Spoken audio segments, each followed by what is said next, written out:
Hello, everyone. Welcome to Random Encounter 349 or 349. My name is Jono Logan, and Not-E3 2026 is finally over, or Summer Game Fest 2026. Someone asked me a couple of days ago when they think that Not-E3 is going to die and people are just going to be like, it's Summer Game Fest now. I don't think that's ever going to happen because Summer Game Fest is such a generic sounding name. And Not-E3, E3 was so impactful. Like everyone knew what E3 was. The news covered E3. So yeah, I'm calling it Not-E3, at least this year. We'll see what happens next year. And we are still buried under a pile of gaming announcements that we're trying to dig our way up through. And that's what this episode is for. We're going to be talking about some of the games that are in our coverage, maybe a few games that aren't in our coverage, games that might be in our coverage, and we have no idea because who knows what an RPG is anymore. So we're not going to be wasting a lot of time with an opening conversation here because there are way too many other conversations to have. So joining us today in alphabetical order are Ben. Hello. Matt. Hiya. Steph. Hello. And Zach. Hello. So before we jump in, I wanted to ask all of you just your general impressions of Summer Game Fest and the assorted shows this year. Just how are you feeling about the last couple of weeks? I think it's most exciting, like Summer Game Fest, like including, Nintendo, Xbox, State of Play. I think it's the most exciting one in recent memory. Yeah, basically. There was a lot of good stuff this time. And I noticed it was, especially on socials lately, the last few months, it's been really, really quiet from a lot of the devs.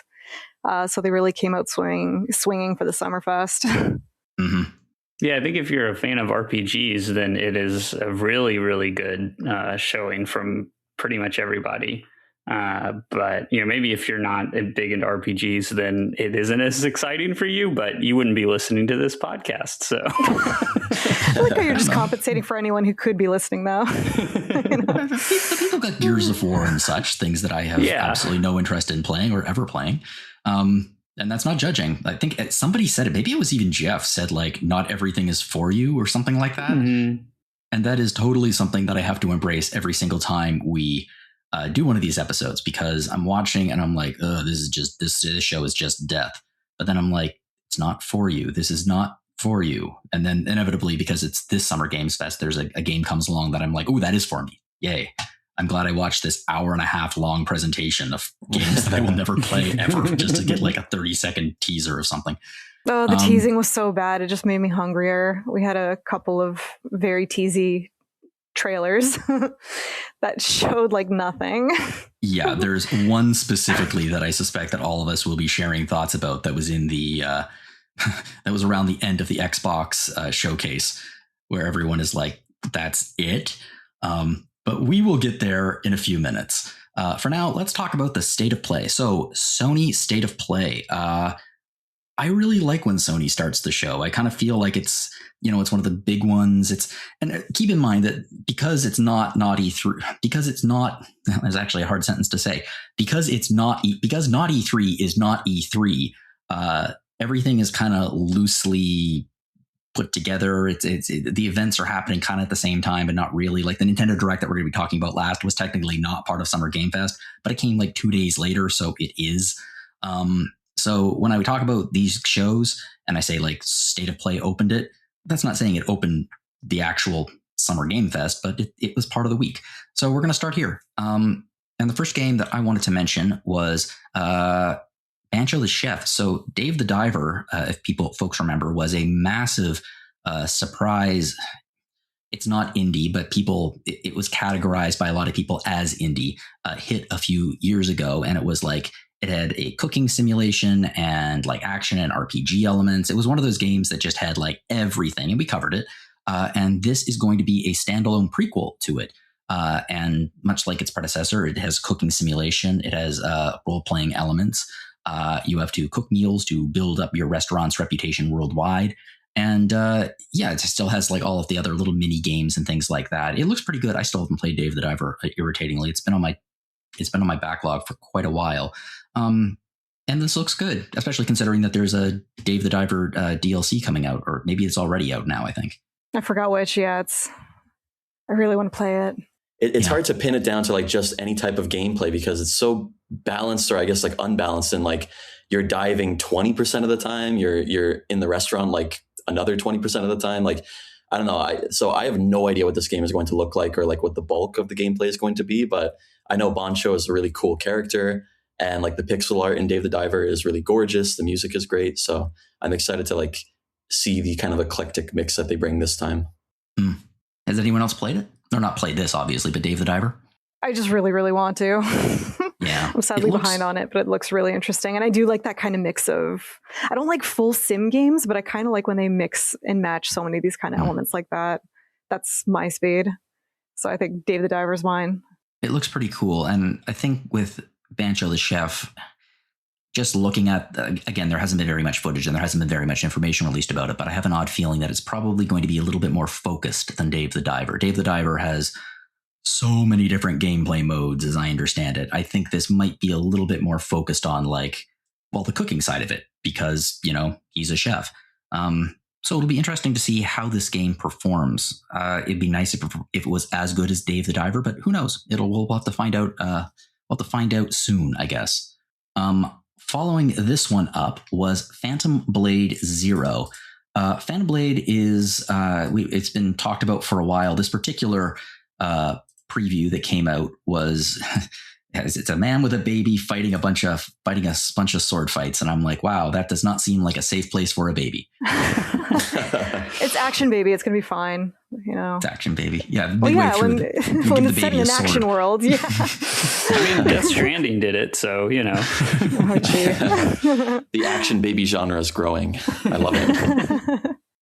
See, this trailer looks really, really cool to me, but I think I remember this one better than a lot because there were a lot of borderline medieval times dude with sword fighting fighting. This game looks like a lot of other games that have been announced during this festival, and they kind of just merged into one kind of blob. Whereas they're all like Souls-like. Like I think half of the games that are new, at least that were announced at these shows, are like Souls-like. So what if it's a Souls-like, but it's set in China or Japan, and you're like, yes, we have several of those now. And like each of them had like some grand like 100-foot monster, 200-foot monster bigger, and it's just like, okay, I will say in its defense, it was available for like demoing at Summer Game Fest, and the previews have been quite positive. Yeah. Yes, they have. Yeah. Like I said, this is one of the more memorable ones of the entire festival. And I mean, it is memorable. It has some really, really cool visuals attached to it. There's some masks. Incidentally, for those listening at home, we have all of the trailers like loaded up, and I'm not technically watching them. I'm like kind of going through them to be like, oh yeah, because we watched about, I don't know, 200 game trailers in like 5 days, which makes it a little bit hard sometimes to keep track of what we're showing. But I like the visual style of this one. It just looked really, really cool. This one's been in development for a little while too, I think. And like, I think you see that love really in a lot of the monster design. Like a lot of them are wonderfully creepy. Yeah. And it's going to be coming out very soon, as a matter of fact, this summer. Yeah. Yeah. It's always nice to see a release date that's coming up soon, because sometimes you're like 2028 and you're like, that's not a useful piece of information at all. Why did you even say this? Anyway, let's move on now to something that's a little bit older now, and a game series that I do not know, but I know various people are fans, which is the Dynasty Warriors series. This is Dynasty Warriors 3 Complete Edition Remaster. And it's like a modern revival of Dynasty Warriors 3 and its DLC. And it's going to be scheduled to be released in October. It's going to, bring together all the classic titles and make it available for modern hardware. And the Warriors series games are just ones that I have never gotten into, although Amanda is still playing Hyrule Warriors Age of Imprisonment. No, not Age of Imprisonment, actually. The previous one. Calamity. And she is adoring it. Mostly because she adores Tears of the Kingdom and Breath of the Wild. But yeah, she's adoring it. So I have to admit, I'm watching her. I'm like, this does look kind of fun. They are fun. Yeah. This one in 3 is like a really big deal for them to do like a remake of, because it is like kind of the game that really established like the Dynasty Warriors format that kind of existed until pretty much until Origins, which just came out last year. So it's like this is going back to the classic style, but it's updating like the combat mechanics and everything to be a bit more in line with some of the modern titles. But it has like all the characters. I mean, that was a big thing that some people didn't like about Origins, is you have to play this one set character, and you don't get to play like the huge roster of characters that the series is known for. So this is bringing that back. And then it's also keeping the like really bad English dub, which is good because that's like a very famous dub that people really like, the cheesy voice acting. So I'm really excited for this. Yeah, I think it's going to be really fun. Yeah. I think, like you guys said, like so many action games have been like influenced by Souls-likes in the past like decade and a half, that this is kind of like a nice antidote to that. And I think like Koei Tecmo has really like hit their stride lately. So it's cool to see them revisit this one. I remember playing the original like on the PS2 Jam Pack disc and being like, I can go anywhere. Like it really blew my mind. So it'll be a fun throwback, I think. Matt, I actually have a question. I think you might be the only one maybe who can answer this for me. When we talk about like bad dubs for Japanese games, whether or not it's this or like the original Yakuza, for example, and it's like it's really campy and it's really not that well written and it's not really representative of what's actually being said in the game. It's like someone's weird interpretation. They like have a Japanese to English dictionary sitting there and like, well, might as well localize. Is that what happened with the earlier Yakuzas? Well, the first one was just... Well, some games from that era, like I know there's this really good interview with one of the people who worked on Armored Core, like the early Armored Core games. And he was like, oh yeah, we just made up stuff because they didn't get like a good translation of the original text, or some of it they just didn't have time or the people to translate, so they would just make stuff up and put it in there. And so I think that was an amazing segue. Yeah, so good. But the thing is that a lot of these games and a lot of these dubs become famous and beloved in the West because they're so campy and they're so weird and they really become iconic. And they're like, if someone was to relocalize this, there'd probably be an outcry. I am a little curious. Is the reverse true in Japan? Like, for example, if there's like a Japanese dub of a piece of American media, is it like I guess is like the Japanese version of that campiness there? They absolutely love two things. When Japanese people speak English, they love that. They think it's so funny when they speak bad English, like katakana style English. And they also love when like foreigners speak bad Japanese. So many comedy shows on TV are like foreigners being like konnichiwa, like, you know, very like ridiculous sounding. But it's funny because a lot of the like earnest English translations, like the Japanese text is like pretty straight. Like they play it pretty straight. They're not that goofy. And it's like the English people just make it weird and like stilted. It's very stilted, right? But I'm a big fan of like how when Japanese developers used to voice the English stuff themselves, like in House of the Dead 2 or something like that. Like, I don't know. Yeah. Don't come. Like it's so awful, but like I love that kind of stuff. Yeah, I mean, there was an example of that in the Japanese language version of Like a Dragon Infinite Wealth. Like one of the main bad guys, you look at him and he's like, oh, this guy's from like Sweden. Like he's very, very European, like super European. And he speaks a lot of English because he's from Hawaii and he's really white and he can speak Japanese. But the actor they got to dub him is Japanese and he clearly is speaking the English phonetically. And because of that, you just have this really weird situation where this guy who looks like he's from like Northern Europe can't speak English properly. And you're like, that's really an interesting choice you guys made there. Anyway, let's move on to something that I actually am super excited about. Probably not the thing I'm most excited about in this particular show, but I think it's going to be cool. It's called No Rest for the Wicked. And the reason why I'm excited about it is that the devs are the ones who made Ori and the Blind Forest and Ori and the Will of the Wisps, which are arguably two of the most beautiful Metroidvanias ever made, arguably. And I'm not just talking graphically. I mean, in terms of the story as well, the opening of Blind Forest is just gut punch after gut punch. But they're doing something a little bit different here. This is not a Metroidvania. This is an action RPG. And it is a very big departure visually, I think, and clearly in terms of the tone from what we are used to with Ori. And I think it looks real cool. Yeah, I know this one's been in early access on PC for quite a while, like a few years, I think. And I know it's gone through like quite a few major updates, and there's been times when people like really hated it, and then times when people like really liked it. I think that I haven't played it myself. I don't generally dabble with early access stuff, but I think now people are pretty like happy with where it's at. So that's what I've heard too. Yeah. Yeah. That's probably why better. they're like moving towards the 1.0 and doing a console release now and everything. So it looks really cool. It has a really interesting visual style where like the characters have like really strange proportions. Like they have really, really long arms and like short legs. All that kind of stuff. Yeah. It kind of reminds me, like, I guess, like, you know, people in Dishonored, those games like look really weird, like kind of strange. This kind of has a similar look to that. But it's a very unique visual style. So, or like Final Fantasy IX a little bit. Yeah. I'm playing Dark Cloud 2 right now, and everyone's got like the giant hands and the giant feet. Yeah. And, I just adore it. And like they have to run while compensating for their giant limbs, which is always kind of funny. I was just going through the trailer, and I ended up at 1:30, and I'm like, wow, that woman has a very oval face. Just her head is like, wow. Yeah.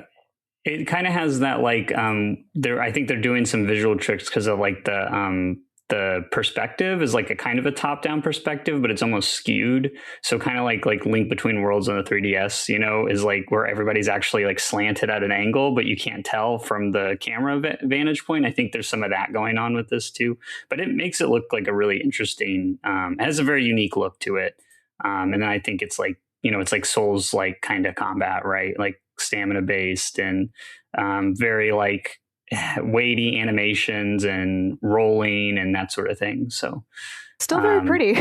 Just more, you know, gothic evil fantasy pretty. I think the toy aesthetic is like the new thing. Like it was like cell shaded for a long time, but now it's like everyone's making puppets and action figure kind of style visuals, and I'm here for it. I really like it. A lot more arcane-y, I think. Like yeah, but it looks great. Like I'm so glad they're actually experimenting with different art styles like this. It's gorgeous. Yeah, it's so much more interesting than just photorealistic. You know, we know they can do good photorealistic, so to actually see stylization is always welcome.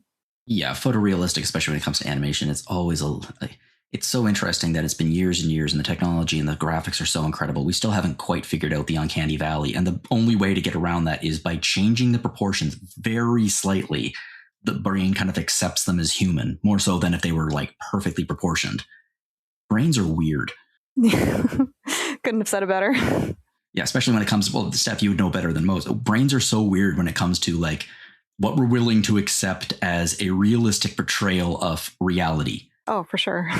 Think about that all the time. Yeah. Incidentally, I'm talking about her art, folks. I'm not talking about her general, you know. Yeah, you have a weird brain, right? You would know. It's like, excuse me? Let's talk about it. All right. And finally, well, not finally, because we're going to mention a few other games that are not in our coverage, but we're going to talk about RuneScape Dragon Wilds. So this is a co-op survival game that's based on the classic MMORPG universe. It's been in early access for quite a while, and it's slowly inching its way to a full release, which should be, I don't remember, did they announce it? Is it later this year? I know that their last major content update is going to be in a few months before the full version drops. But it looks lovely. It looks like a lot of fun in a way that a lot of RPGs don't nowadays. Like they're very, very serious, and this just looks like a good old fashioned classic fantasy world. Have a great time. Yeah, it's very pretty. Are you guys of the age that like your friends played RuneScape? Because like that was huge when I was a kid. Yeah, I had that one friend that just played RuneScape. Yeah, I played a lot of RuneScape as a kid. And this like basically doesn't bear that much resemblance to like actual RuneScape. No, but it is interesting to pivot that. Is it the same developers or? Yeah, it's Jagex, the same developers. So this is on purpose to kind of veer off. They've tried to reinvent RuneScape multiple times. It doesn't ever really go that well. Like they still are running like RuneScape Classic with like the classic like point and attack, auto attack like kind of setup. And they did this like combat update like probably almost 10 years ago. And it was very poorly received. So they had to split the game into like the one that has the new combat and the one that is like the old stuff. And then now they're doing this, which is like, kind of a, I think they're trying to do that like kind of survival crafting thing, which makes sense because that is a lot of like the basic gameplay of like RuneScape is just like doing that, like a lot of crafting, a lot of like making your numbers go up. So it makes sense to kind of try to do that. I mean, it looks fine. Like I don't think it looks interesting, but I don't know if it's really going to get people who are into RuneScape to like move over.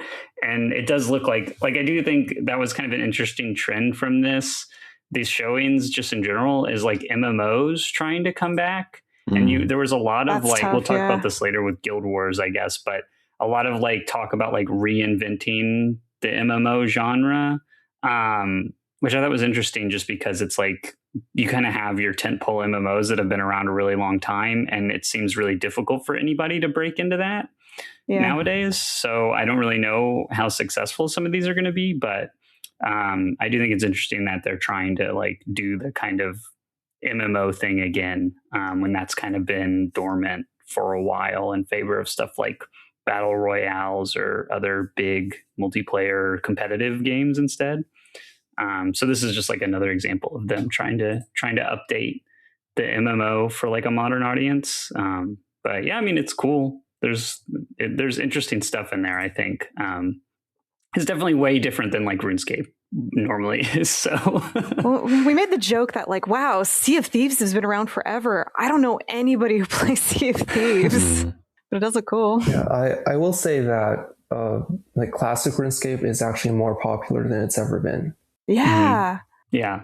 Like even compared to back in the day. So like I know a lot of people who play it right now.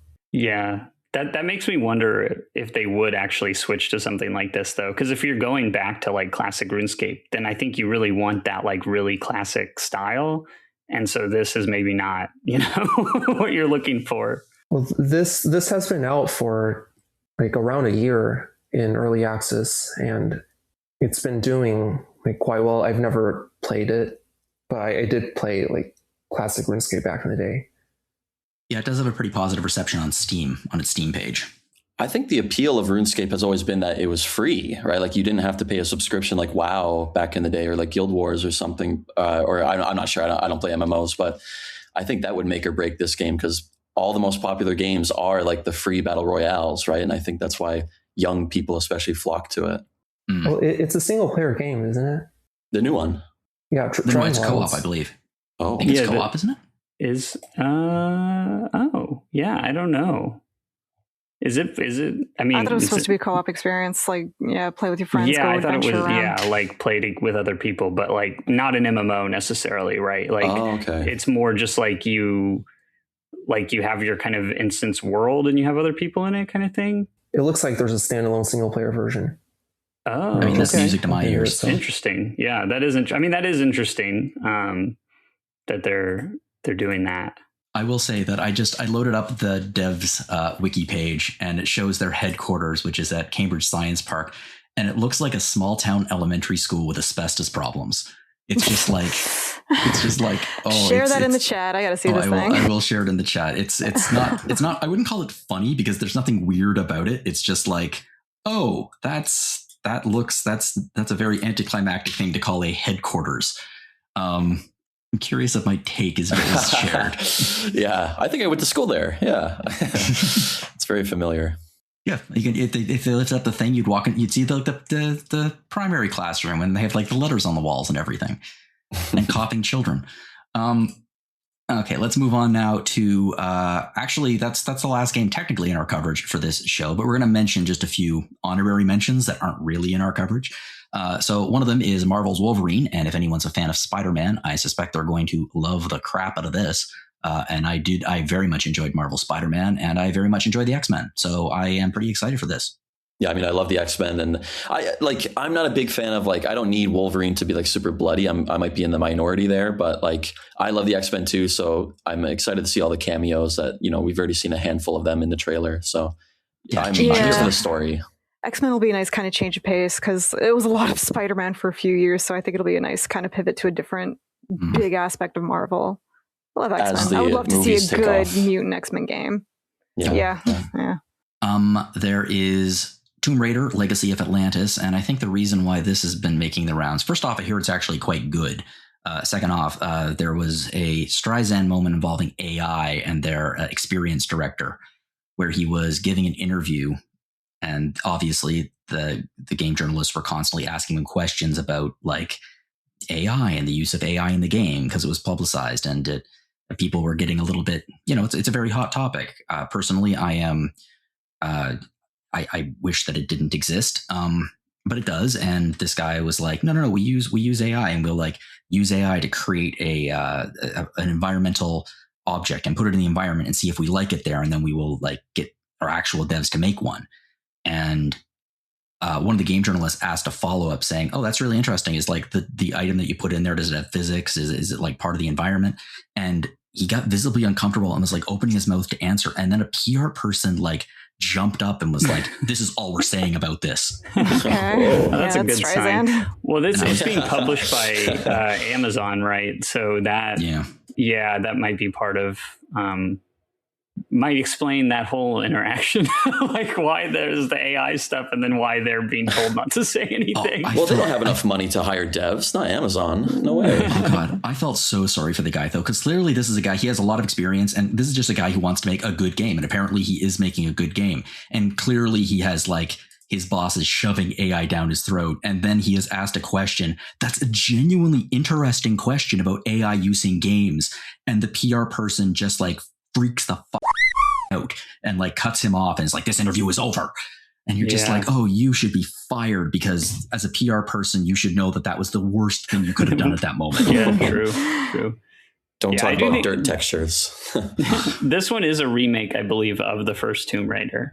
Yeah, that's right. So that's kind of interesting to see them like go back. I mean, it's not obvious. This isn't the first time the first Tomb Raider's been remade, but I mean, it might be interesting.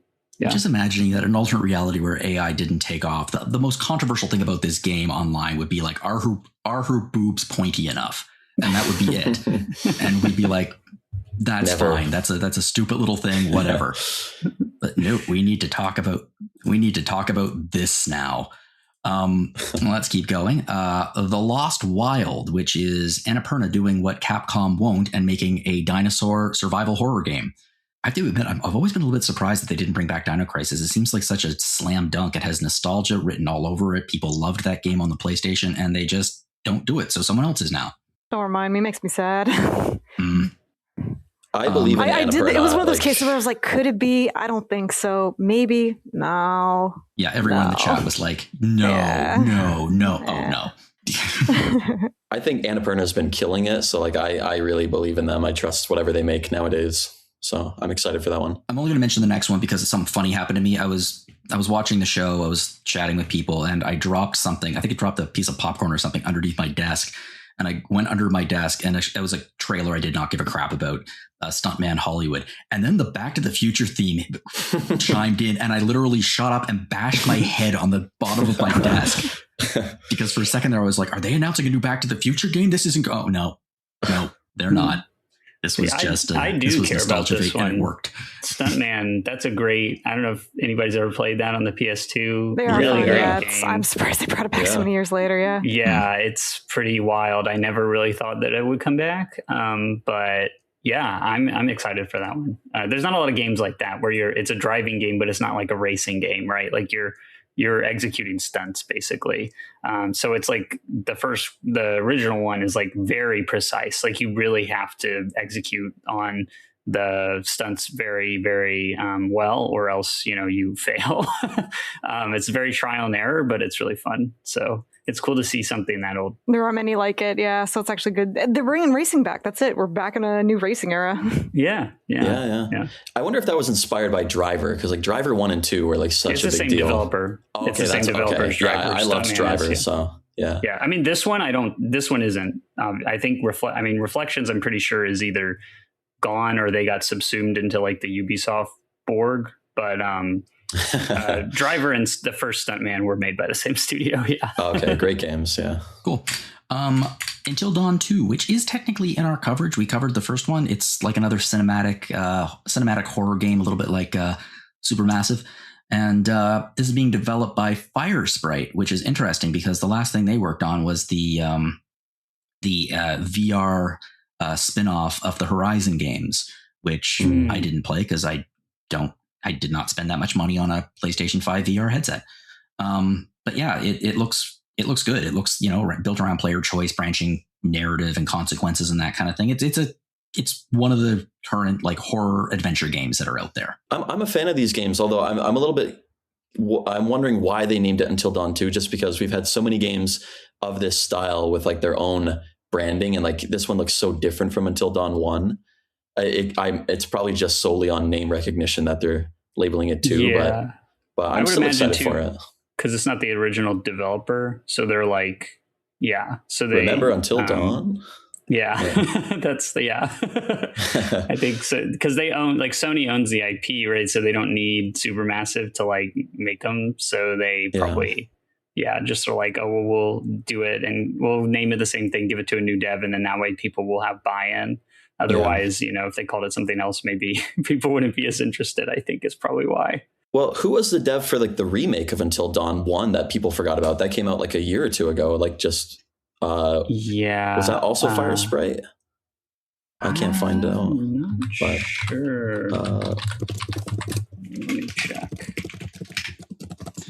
For those who are not paying attention, the sounds of all of the keyboards going at once is probably going to be edited. I may leave a little bit in just for people's hearing pleasure. It's Ballistic Moon, which is like former Supermassive Games people. So this is like not even the same people that made that remake. So it's like another new... It's passing to new hands again.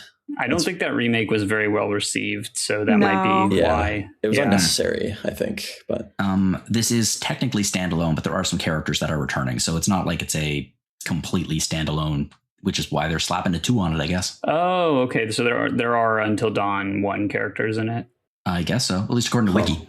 Okay, yeah. And I guess one in the trailer, though.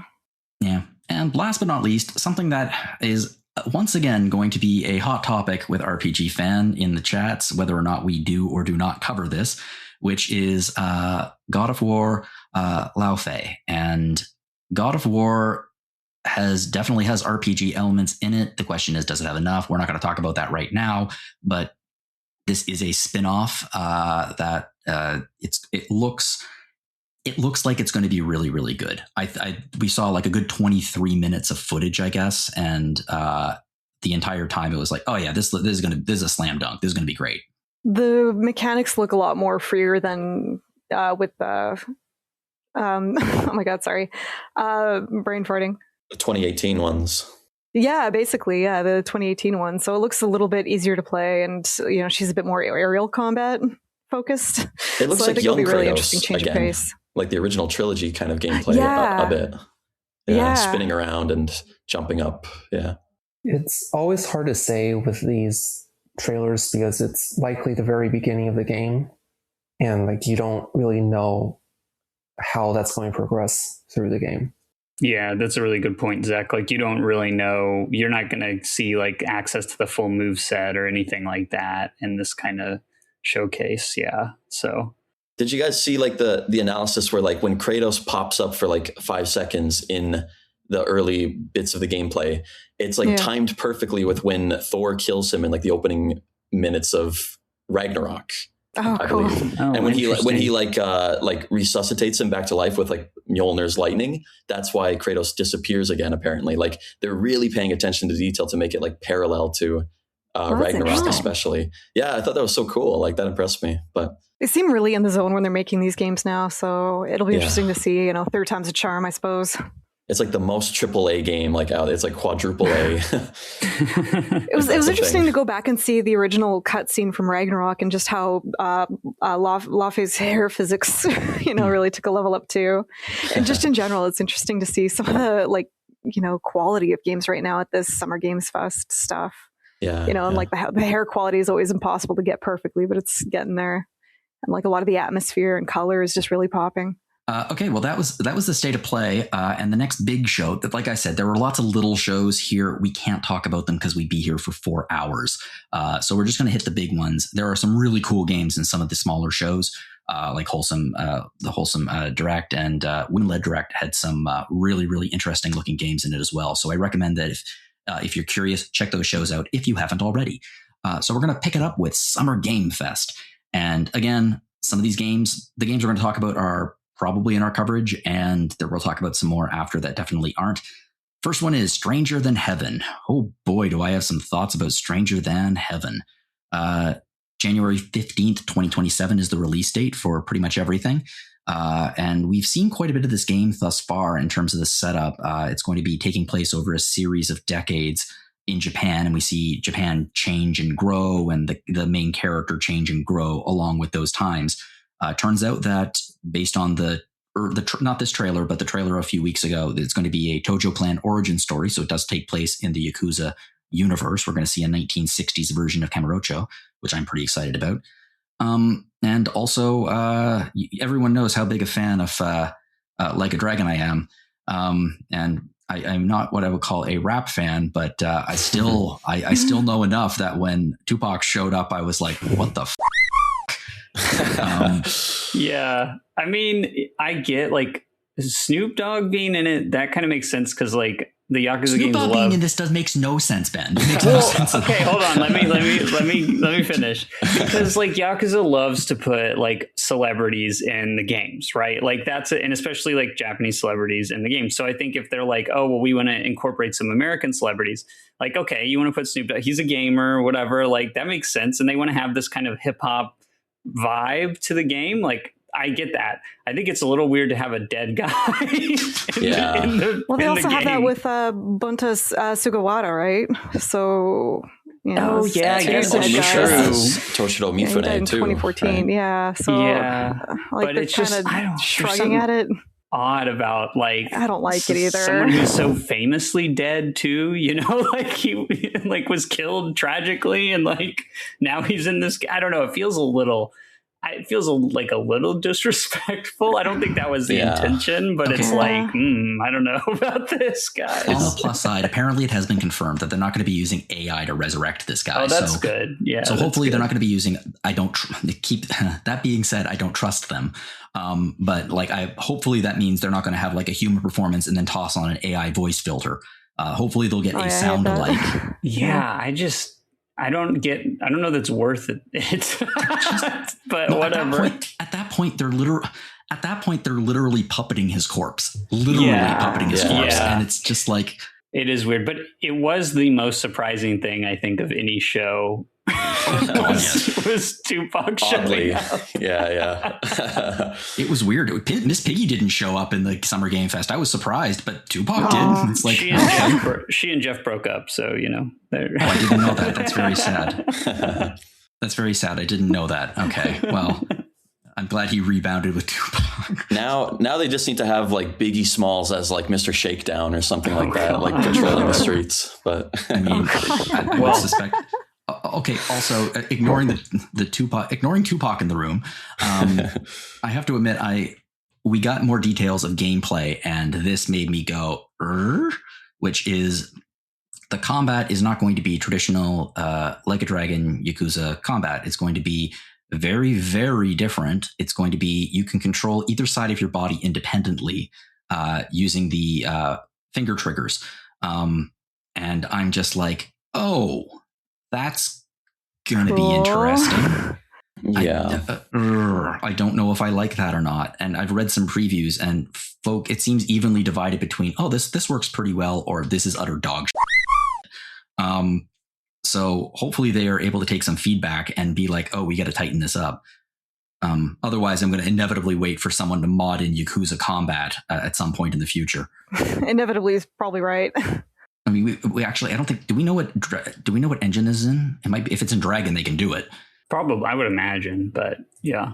Anyway, short of Tupac and the weird combat aside, it looks really stylish and cool, and the music's kind of awesome, and it's made a really big impression. So Yakuza Kiwami 3 made me very cautious, and Tupac made me even more cautious. But I'm kind of like, okay, RGG, you got one more shot, and we'll see what happens. Yeah, I'm kind of waiting to see how it shakes out, I guess, because the recent track record has been a little spotty. I think they'll do a good job overall, though. If the combat is as strange as you say and it doesn't find its audience, that's one thing. But for the most part, the rest of it looks very interesting. Especially the whole like 5 eras approach sounds really, really neat. I really look forward to seeing that. Yeah, the concept for the story is really cool. So yeah. I don't play Yakuza for the combat, so I think this will be a good one. But just like vibe wise, well, that's the hope. That is the hope. And I have to admit, Tupac showing up, I can see Tupac. Let me put it this way. I don't know if I like Tupac showing up in this game. I do like the idea of Tupac just randomly showing up in like a Kiryu side quest.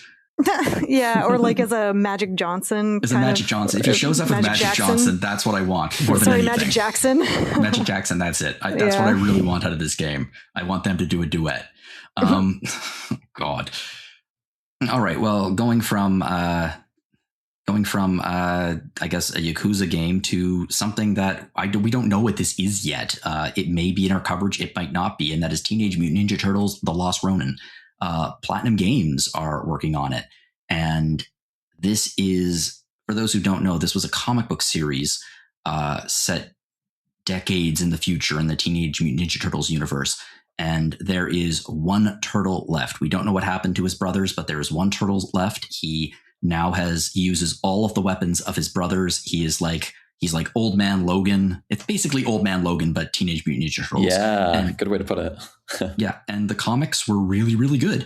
And I'm like, oh, this would be a good game. And clearly somebody thought so, because it's going to hopefully be a really good game. Yeah, because it's an adaptation of the last Ronin series. I think they're probably going to be pulling a lot from what they did in like Ninja Gaiden 4 and some of their other more recent action games for this one. So that's kind of probably good, right? Like I think that kind of forms a good basis for where they could go with this game. I mean, I know Platinum did make a Teenage Mutant Ninja Turtles game before a long time ago, and that was not very well received. But I think this is obviously like a totally different kind of production, right? With the more more resources behind them and everything. So I think it'll be probably pretty cool, but we saw literally nothing. It's like a title and that Platinum is working on it and that's it. So hard to say. We're busy.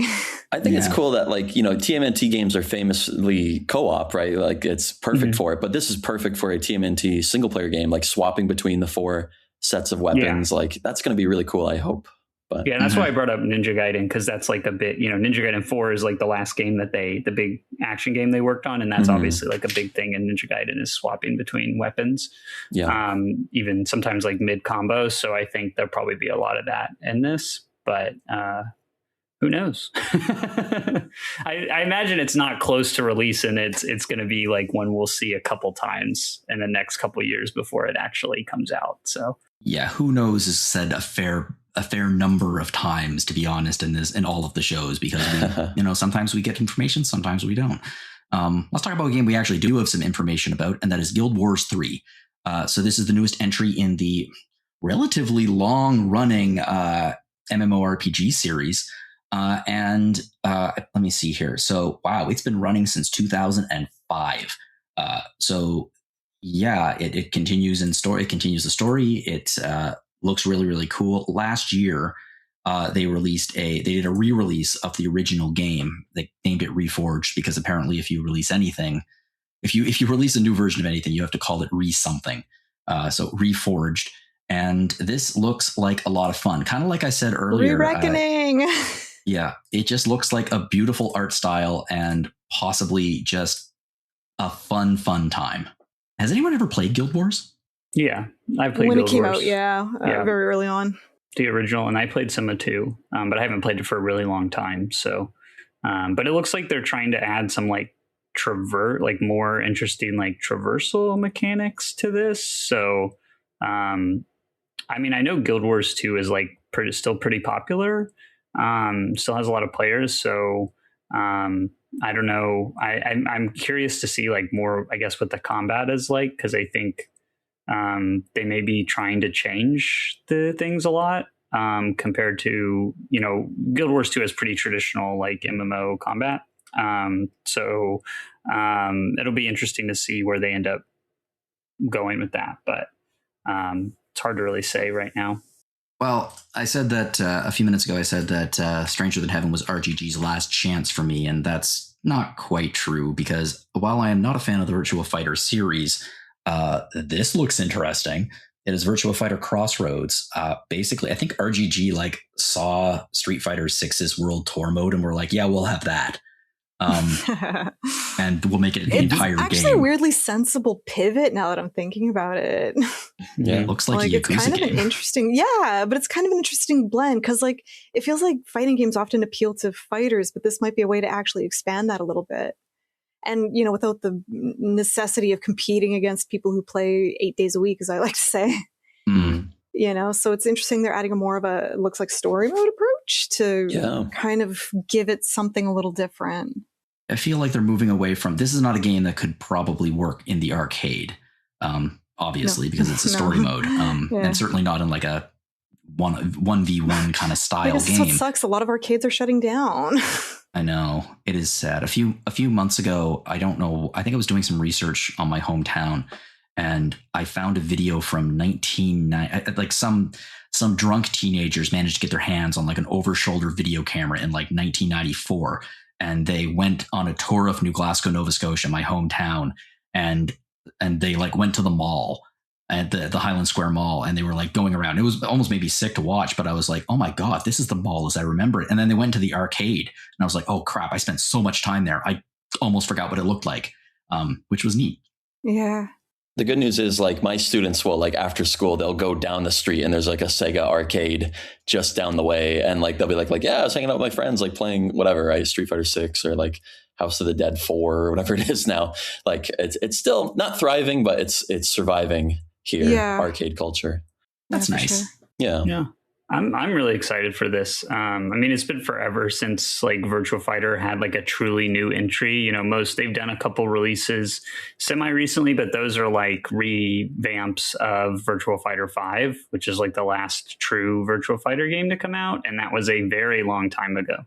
So I think Virtua Fighter is like one of the strongest like fighting game series. I like it better than like Street Fighter or Tekken. So I'm really excited for this game. I think it's going to be really good. And it's cool to see Sega like dip their toes back into the fighting game genre after being gone from it for so long. Yeah. This is the first one that's rated M though, right? Like I was kind of shocked by the dark tone. I was like, that's an interesting like pivot for them too. But I mean, like M-rated fighting games do have an appeal, obviously, with like Mortal Kombat and stuff. Mortal Kombat, yeah. There's a little bit of that in the showcase of like the actual fighting game, you know, combat. There's a point where one of the characters gets punched and you see their teeth get knocked out. So they're trying to do that kind of real, which I mean, Virtua Fighter, like realism has always been like a big part of Virtua Fighter, you know, like the move sets and stuff are more realistic generally for the characters, things like that. So that I think is probably, you know, it's like a hyper realism that they're going for in the style. The pitch was always like you could do it yourself. Like that was always like the thing that they kind of sold it on, right? So yeah. And you don't, you know, the combos, like you can do like intricate combos, but it's not as like crazy over the top, like, and Tekken. You know, like you take a lot of like Tekken or Street Fighter, and you can, you know, even a few hits, you take a lot of damage. So it's kind of I think they're trying to build on that and with that hyper realism of like the violence, but not like Mortal Kombat level, you know. So where it's like really cartoony violence almost, ripping people's spines out or whatever. So I think this is series. Yeah. So I think this is like a good balance, right? Like a little more realistic maybe than Street Fighter, but not like as like gory as something like Mortal Kombat. Can I just say between this and Tupac and the other game, like this has to be leading up to another Def Jam game, right? Like that would be like, that's what we really want. That would be crazy. Yeah.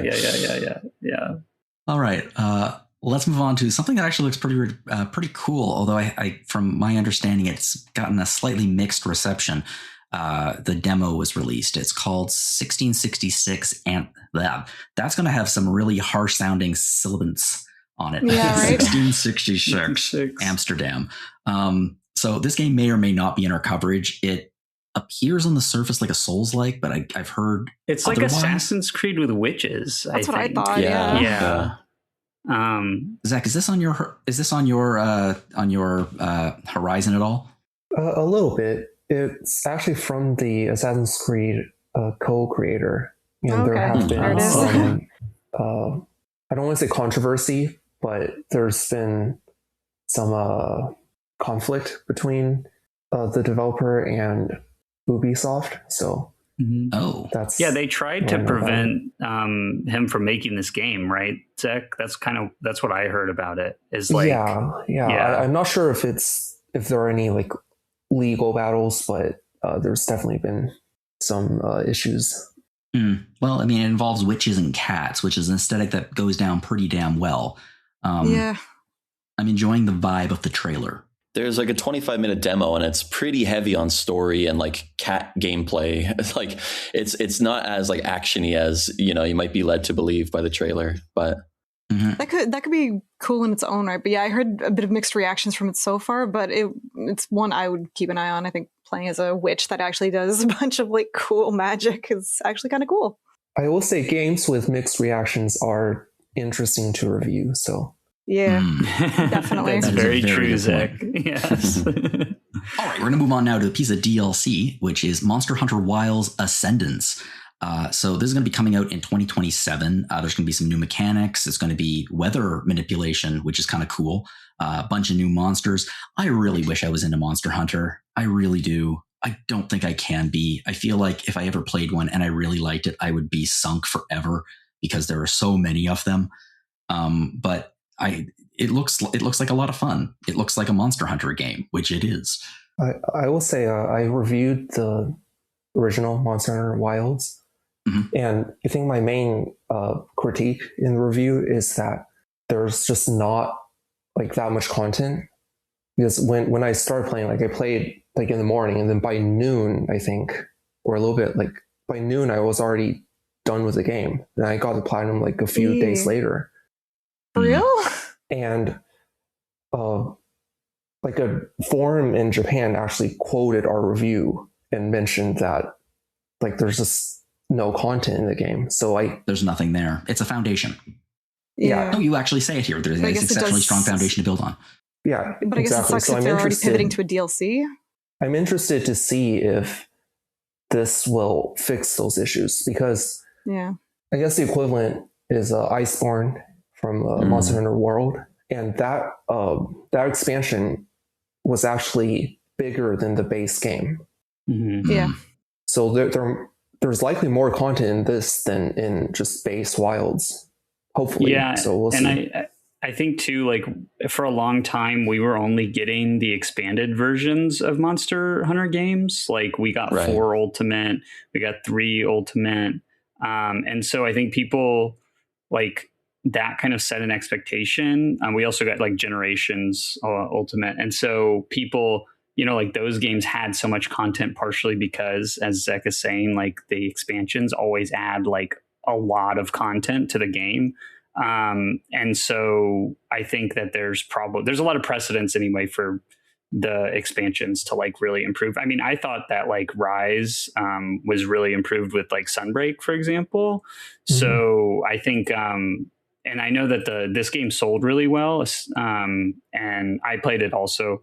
But people like the reaction, even though it sold really well, was kind of negative for the reasons Zach said, and also there's a lot of performance problems and things like that. Yeah, the frame rate never seemed to really cooperate, I think. Yeah, so I think this is maybe a chance for them to kind of rescue the perception of this game with the community, before they try to do another full like standalone Monster Hunter title. Can we also talk about Dragon's Dogma 2 Dark Arisen? Oh yeah. My god. I mean, that was shown in the Nintendo one, but yeah, I mean, it's like the same thing, so we might as well. So that's interesting that they kind of dropped a few really interesting hints that it was gonna happen. But I don't know, honestly, like the Arisen one was the one I fell in love with the first game, so I'm actually quite excited about this again after the kind of not so stellar reviews that the Dragon's Dogma 2 got.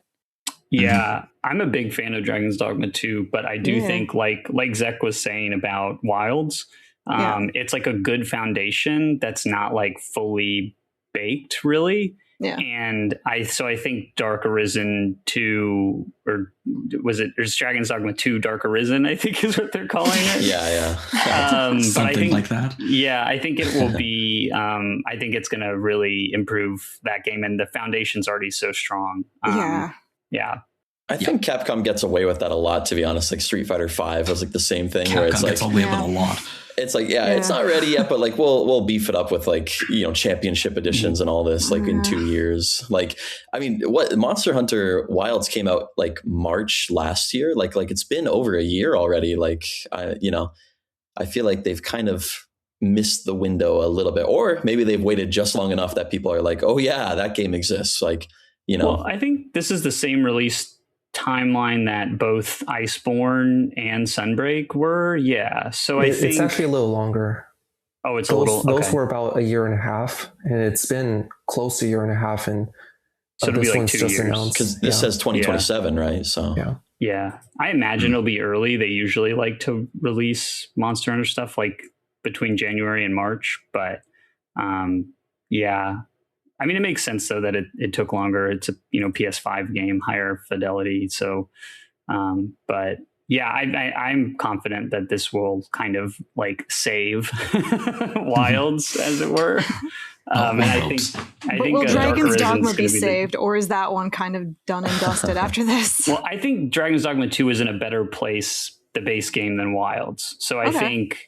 Wow, it doesn't need to do as much, but like I think that will also like really help the perception of that game with people too. Yeah. All right. Well, up next is The Wolf Among Us 2 and The Wolf Among Us Remastered. So this is a game that's back from the dead, I think, for the third time. Is it Wolf really? Among Us, I hosted a retro encounter a few years ago, or was I just on it? It was during Adventure Game Month, and it's a great game. I really like I used to really like the Fable series before it got weird, but the earlier comics are great, and this is kind of based on those. And it was a great game, solid Telltale adventure. And then Telltale, of course, folded and then came back, and then folded and then came back, and now we're finally getting it. Like 10 years later, maybe more. Yeah. So it's weird. Like, I don't know if you guys know, like the creator of Fables, like he was really angry that he didn't get enough money after The Wolf Among Us won. Like they made a lot, but he didn't get a lot of kickback from that. And so he put Fables, the comic series, the entire thing, in the public domain. So if you're interested in like the story, you can read all the comics online now. I did not know that. Thank you. There's some bad blood like behind this series. So like, I think that explains like the gigantic gap, but great. Yeah. Is that also like why John it's said, like now great going comic. to all platforms as well? That must be, yeah. Like there's some weird stuff behind the scenes. I mean, like Telltale I remember in thinking, general. I was like, oh man, that sucks. This is going to be Xbox. I was like, oh, it's to everything. Bill Willingham is a weird guy. He's a real weird guy. And actually, it may not be in public domain. He announced that it was in public domain, and then DC was like, wait. Pump the brakes, buddy. Okay, that sounds about right.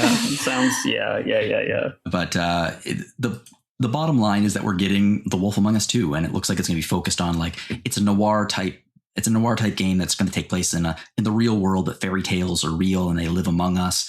And this is going to, I think the earlier trailers had like, it looked like it was going to be a spin on Wizard of Oz. So I'm pretty excited about this because I really, really like the first one, and they're remastering the first one as well, which is a nice. It's actually, I don't even think that's a nice thing to have. I think at this point, if they want the sequel to sell well, they've got to release this first just to remind people like, oh yeah, that exists. Yeah. Because it's been a while. Yeah. We're talking about the next game and I don't want to. Oh God. Okay. Stellar Blade Blood Rain. Out of curiosity, does anyone have anything to say about this before I share my thoughts? I took the pretty girl and I made her younger. I'm super excited for this one. I loved the original Stellar Blade, just in terms of the gameplay, the world. I actually thought the story was more interesting than people give it credit for. Like, I won't go too deep because we don't have time, but I think just everything about it was great. There's potential. It leaves off on a very good like cliffhanger note, and that this takes place so much further ahead is an interesting path to take with it. And if you do a second playthrough, you actually pick up on very deliberate events that you don't get like in the first playthrough. So I think they did a great job with the original. So I'm very excited for this one. Rob speaks really highly of the soundtrack. Like the soundtrack is like 8 hours long. It's and then there's the thing I'm most excited for, to be honest. Yeah. The music is pretty great. Chance for more of the soundtrack. It's kept me company while I do work quite a few times already. And I will say I don't care like about like as the whole discourse of like what the protagonist looks like. I don't care like about that at all. I just really enjoyed the game as a game. Yeah. I can see it. I can see Stellar Blade because I've heard Stellar Blade is an outstanding game. I recall it got a very good review from us. I am not going to. This is okay. I'm not going to ignore the discourse online. I'm going to pretend that nothing is said online. I have not felt this uncomfortable watching a game trailer. I cannot remember in my memory. I literally was just like, nah, the entire time. It really made me really, really, really uncomfortable. I think a lot of the reactions from the creator aren't really helping on that front either. Like it's just into it. Oh no, because new, like I checked earlier, like he's like, oh no, there's going to be even more outfits. And I'm like, oh, good. Like when the character showed up on screen, I was like, oh, this is like a 8-year-old boy who is going to be following, who's going to be like following the main character. That's kind of cool. The main character must be on the other side of oh no. And that costume is something else. There is nothing about this character design that makes me comfortable at all. It really, really genuinely makes me uncomfortable. Yeah, which is a shame because the actual like look of the game, the style, the combat, the world, everything else there makes me go, oh, this looks awesome. And then that just, I just can't. Ugh. I will say that's why you pick outfits for the stats, not the aesthetics. Yes, but I feel like all of the outfits will have jewel physics. They seem to have really leaned into that kind of thing. I think they're intentionally generating this kind of discourse as like a marketing tactic, which I'm not a huge fan of that kind of technique, that kind of strategy. But I don't know. Young Tae Kim, who is like I believe is the studio head of this Shift Up and has been worked on games for a very, very long time, was artist on a lot of games like the Magna Carta games. I don't know if anybody's familiar with those. He was an early inspiration to a lot of us art people too. He had found a really strong style, Yeah, he's a very talented artist. I think that his artistic sensibilities work with more stylized games better. Like the Magna Carta games, I think actually his character designs are pretty interesting. I don't know. These games have much more realistic style, and I don't think that his kind of art direction works as well in that kind of realistic style. I actually kind of agree with that. Yeah, it'd be cool to see something more in his actual kind of domain. Mm-hmm. Yeah. And then, the whole like culture wars kind of aspect of it is a bit unfortunate. But I don't know. I mean, the gameplay looked kind of interesting. I think like the fisticuffs kind of combat style is very different than Stellar Blade, so it's interesting. I mean, us RPG people play with swords so often, it's actually really cool when the protagonist switches it up. I actually really enjoy that kind of stuff. So the whole like punching out actually looks really good visually on screen with the because the fight mechanics do look good and they have a good weightiness to them. Yeah. So, that aspect is pretty interesting. I will say, I don't care if I'm playing as Potato. If the gameplay is as good as the first Stellar Blade, just give me that. And that is totally legitimate take. Really, I'm not like, God, I hate when you're talking about culture wars, and I hate when stuff like this happens because then it's like, okay, if I feel like I'm judging someone because they want to play the game. Zach, I'm not. But I will say that usually when culture war stuff comes up, even if I agree with it, I'm like, ugh, this is tiresome. But in this particular case, it's the first time in a long time where I've actually been viscerally uncomfortable about something I've seen in a game trailer. So anyway, let's talk about something that I don't think any of us are viscerally uncomfortable with, although some of us might be uncomfortable depending on how you feel about the Final Fantasy VII trilogy. And that is Final Fantasy VII Revelation. I really hope that there's some kind of revelation in this. Otherwise, that's just going to be annoying. Well, it's the last one, so it has to be, right? they're not doing another one after this. It's going to end the remake trilogy thing. Biblical undertones. Yeah, A little bit. Well, it's coming out next year, spring, for everything, including the Switch 2, which is neat. And it is going to be, we're after being confined to Midgar and being confined to like a section of the world, we are going full open world, baby, with the high wind, and we are Fortniting our way down. I cannot be the only person who thought that. I was like, Tears of the Kingdom. It seems to have like a class system this time, right? Which is kind of interesting. Yeah. That's kind of the outfits sets it apart from which I get like dress spheres or whatever from was that from 10-2? X2? Yeah. We'll be mentioning that in a few minutes, but yes, I have to admit I liked the first one. I really enjoyed the second one up till the ending, and I'm actually excited for this game. If they can deliver the same level of quality, and God knows they've been consistent so far, I'm pretty excited for it. I think it's going to be a great time. Well, you heard the Jason Schreier, sorry, thank you, pointed out that like something like 95% of the same staff from Rebirth are working on Revelation. That's great. Which is a crazy amount, which is why the turnaround. From Remake to Rebirth. Yeah. Like I know that in the note from the director, they mentioned that for Rebirth. So, and that's really good because it just keeps them in the zone to just kind of keep at it. They worked well together, and now they're functioning even higher capacity to just get this done and out there, and seem to be doing a good job in really good time.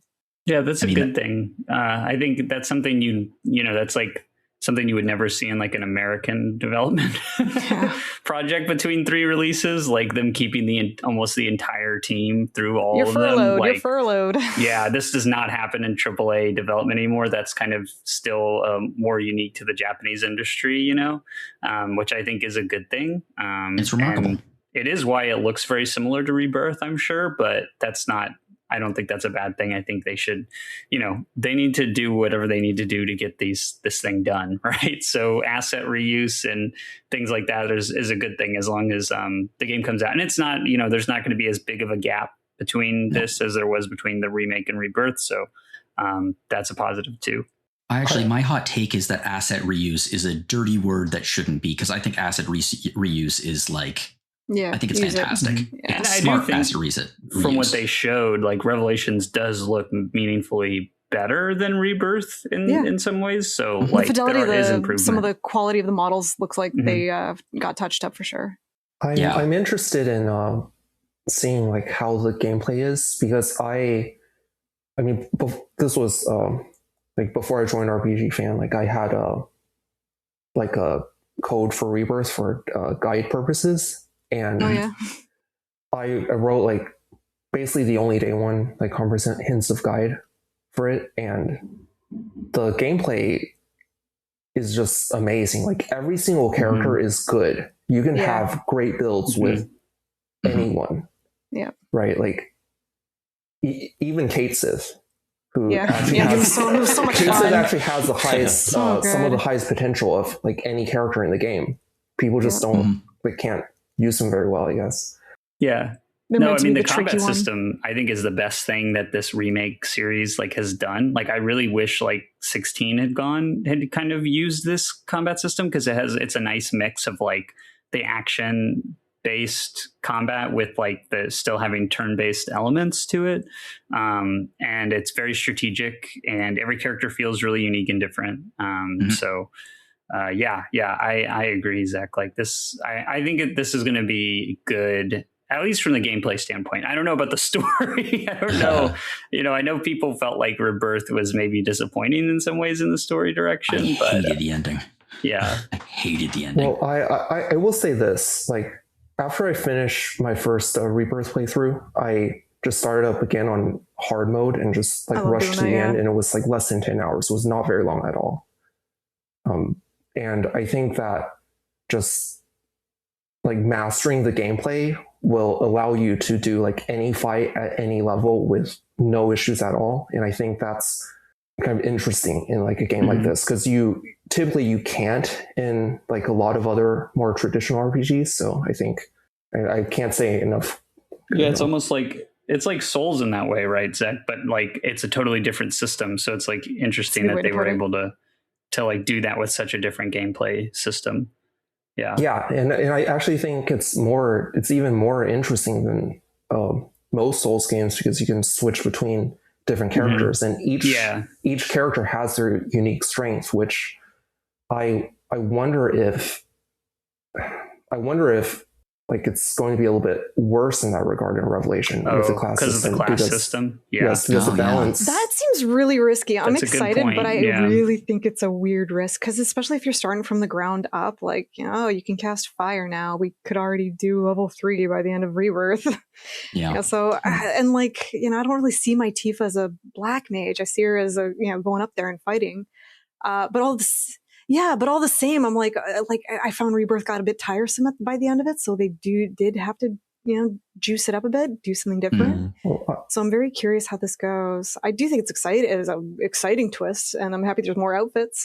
And I will say that was my criticism in Remake, because if you do like a hard mode playthrough in Remake, the most ideal scenario is you make every character play the same, because materia was so overpowering in Remake. But they dialed that back in Rebirth, where instead the materia is used to enhance like the differences between each character. Like you can't make Aerith play like Barret, while in Remake you, like, for the most part, you actually could. So that's like, I really liked that aspect of Rebirth. I loved seeing Vincent Valentine pencil dive off the high wind. I thought that was so cool. So funny. And this one, like the soundtrack is what I'm most excited for too. So like it's going to be a fantastic. But yeah, there's a lot to look forward to with this game. I genuinely am excited for it. I hope they land it. I hope they that's actually in more ways than one, considering that you can jump off the airship. I really hope they land this thing. Well, folks, we are, like always with the Not-E3 episode, we are having to cut games as we go because there are so many of them and there's only so much time. So we're going to be jumping now to Day of the Devs, and Day of the Devs has become considerably condensed from my original version of it. There's just one game there now, which I cannot possibly cut, and that is Threads of Time. So Threads of Time is by a Toronto-based studio, so it's Canadian. That's why I couldn't cut it. No, I couldn't cut it because it's a Chrono Trigger-like. And it's not a Chrono Trigger. It is Chrono Trigger. Look at it. It's literally Chrono Trigger. They literally remade Chrono Trigger. And I, unlike a lot of ripoffs, I'm just like, okay, if Square won't do it, let's do Canadian Chrono Trigger. Let's go. But yeah, there's multiple different time periods that sort of reflect the one seen in Chrono Trigger. There's a ship called the Needle, which looks suspiciously like, a certain time machine. It's turn-based combat. You can manipulate time in combat, which is a really interesting twist that I kind of like. And like the key art, the piece of key art they have is like all of the party members like around a fire. And I'm like, I've seen that key art before because I've played Chrono Trigger. This is going to be a real challenge to tell where ripoff starts and homage begins, or the other way around. That being said, oh God, I can't wait to play this. It looks great. The pixel art looks fantastic. If they can nail the story, I'm so sold. I'm so in. The backgrounds during the battles look fantastic. Like it's so dynamic, the camera, and the pixels in motion. Like it's just gorgeous to look at. And I think like I was a Sea of Stars fan, and like it kind of reminds me of that as well. I like Sea of Stars too. Yeah, another Chrono Trigger kind of like. So yeah, this one definitely caught my eye, and I'm also Canadian, so I love that. Yes, so you have to, legally speaking. Yeah, I have to buy it. Oh no, they'll take my passport if I don't. Okay, again, jumping around, going quick. Too many games to talk about, but there are a few games here that we really must talk about because holy crap, there are some big ones here, and that is the Xbox Games Showcase. First up, Fable. Fable. Every time I see this game, it looks like a different game.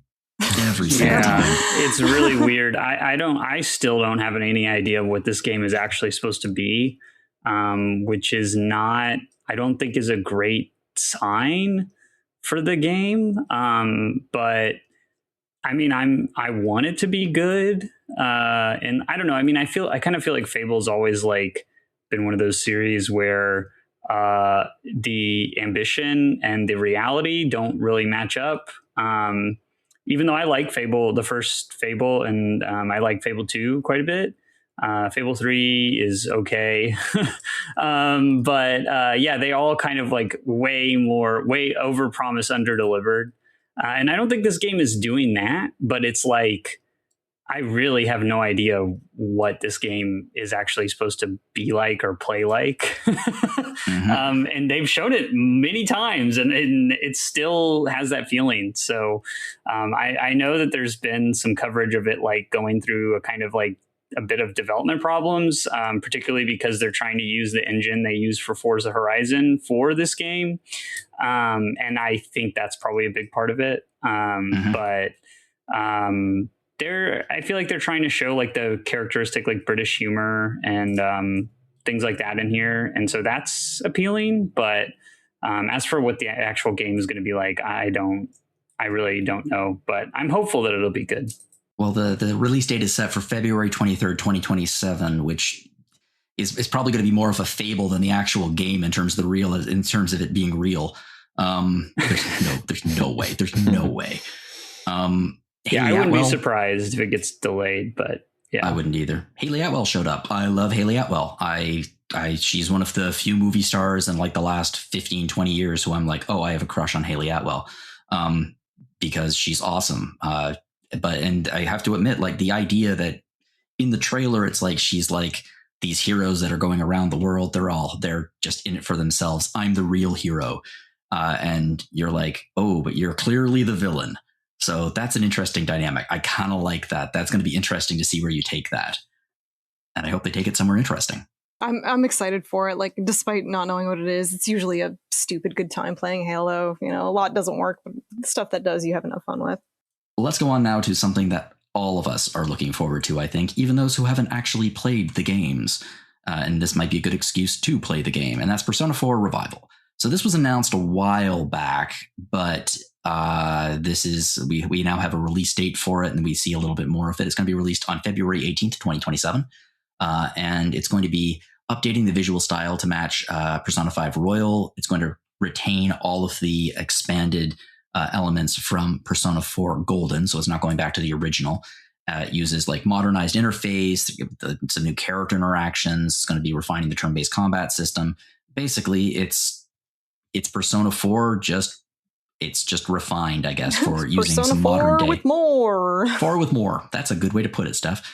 Persona 4 is, I guess, very important to me because it's kind of what, I guess, brought me and my, I guess, girlfriend at the time closer together, like playing through the game. So I'm glad to see it remastered. I don't know if it necessarily needed one, like compared to like 3, for example.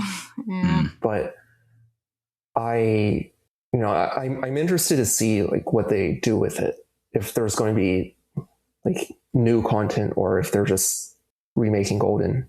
The dungeon crawling would probably change. Like that would probably be the biggest Like thing. that. It didn't really right? in Reload, so Yeah. I don't know that they are going to do that. And this looks very similar to Reload, like basically just Reload's approach to Persona 3. This is the Reload approach to Persona 4. Yeah. Which isn't a bad thing. I mean, Reload I thought was like pretty good, but I think in Persona 4's favor, it doesn't have the problem that Persona 3 has, where you have these disparate versions with a bunch of like content exclusive to them that then they don't combine into one release, right? Like that was kind of the thing people didn't like about Reload, is like there's no female main character. All that kind of content was still left out. Have you seen the modders do it? It's pretty extraordinary. Yeah. They've gotten really far. Yeah. It's honestly nuts. But Don't they Persona like 4 voice doesn't have like that the problem. gender neutral like line replacements too in the mods? Like anyway. Yeah, that's The cool. animations, like it's insane. Yeah, so I guess like that's in 4's favor, right? That doesn't have that problem. So it'll have like all the golden content and you're not really leaving anything behind, which is cool. But I mean, it looks like Reload to me, but That's not necessarily a bad thing, though. I like some people said like the grime of the high school just didn't feel as, out in the middle of the nowhere. yeah, Like, I do looks think clean. it loses a little bit, like the lighting and some of that is a little too maybe modern. But I do hope this gives them an opportunity to like address some of the things with the story, and maybe they'll change a little bit of that, handle some of those elements better, particularly with like kanji and Naoto. That would be cool, but I don't know. It may not be like I'm not really getting the indication they're actually changing that much. So I think that's more wishful thinking, or like reviving the Yosuke social link that got cut. That would be really cool. I think that would make the game like worth it on its own. The voice actors are sad that they're not coming back. Oh yeah, like yeah, much of them were pretty blue. Yeah. And like by point of comparison, people were remarking how the Xenoblade crew got back together again to record just a bunch of silly heart-to-hearts and Xenokart dialogue. Yeah, I think Atlas is like taking a different approach to like how they do this. Yeah, how they do them. Like Reload was like that too. They had basically an entirely new voice cast. So I can see the merits of it, if they want to go in a new direction. But it's definitely sad for those actors for sure. Like 4 Golden is such a wonderful game, and like the only downside of it was that it was locked to like Vita for a long time, and like PS2 before it. But like that has since been like re-released on every modern console, I feel like. So it doesn't really feel like necessary. Like I'd much rather have them like revisit Persona 2 or something like something that is like hard to get your hands on. They're really holding off on that one. It kind of stinks, very deliberately choiced, it seems. Yeah, I mean, I think that needs so much more work to make it, to do this kind of style remake for it, and this is like very clearly just like built on what they did for Reload. So like they wrapped up P3 Reload. It's like, all right, on to the next one, I guess. It's like a stopgap release, which then we're going to talk about Persona 6. That's right. A stopgap for what? That seems like a pretty good transition into the next game. I wish Persona 4 was more green. That's my one big complaint. I want more green. Hey. I thought it was really funny that there's like a page, like is it the Steam page or there's some thing they put out where they're like it's like a 4-paragraph explanation of Persona 6 and has no actual unique identifying information in what they put out next at all. Game in the exciting series released back then. Not even. It really doesn't. It's kind of like you asked AI to write the game description. It had no information about it, and it did.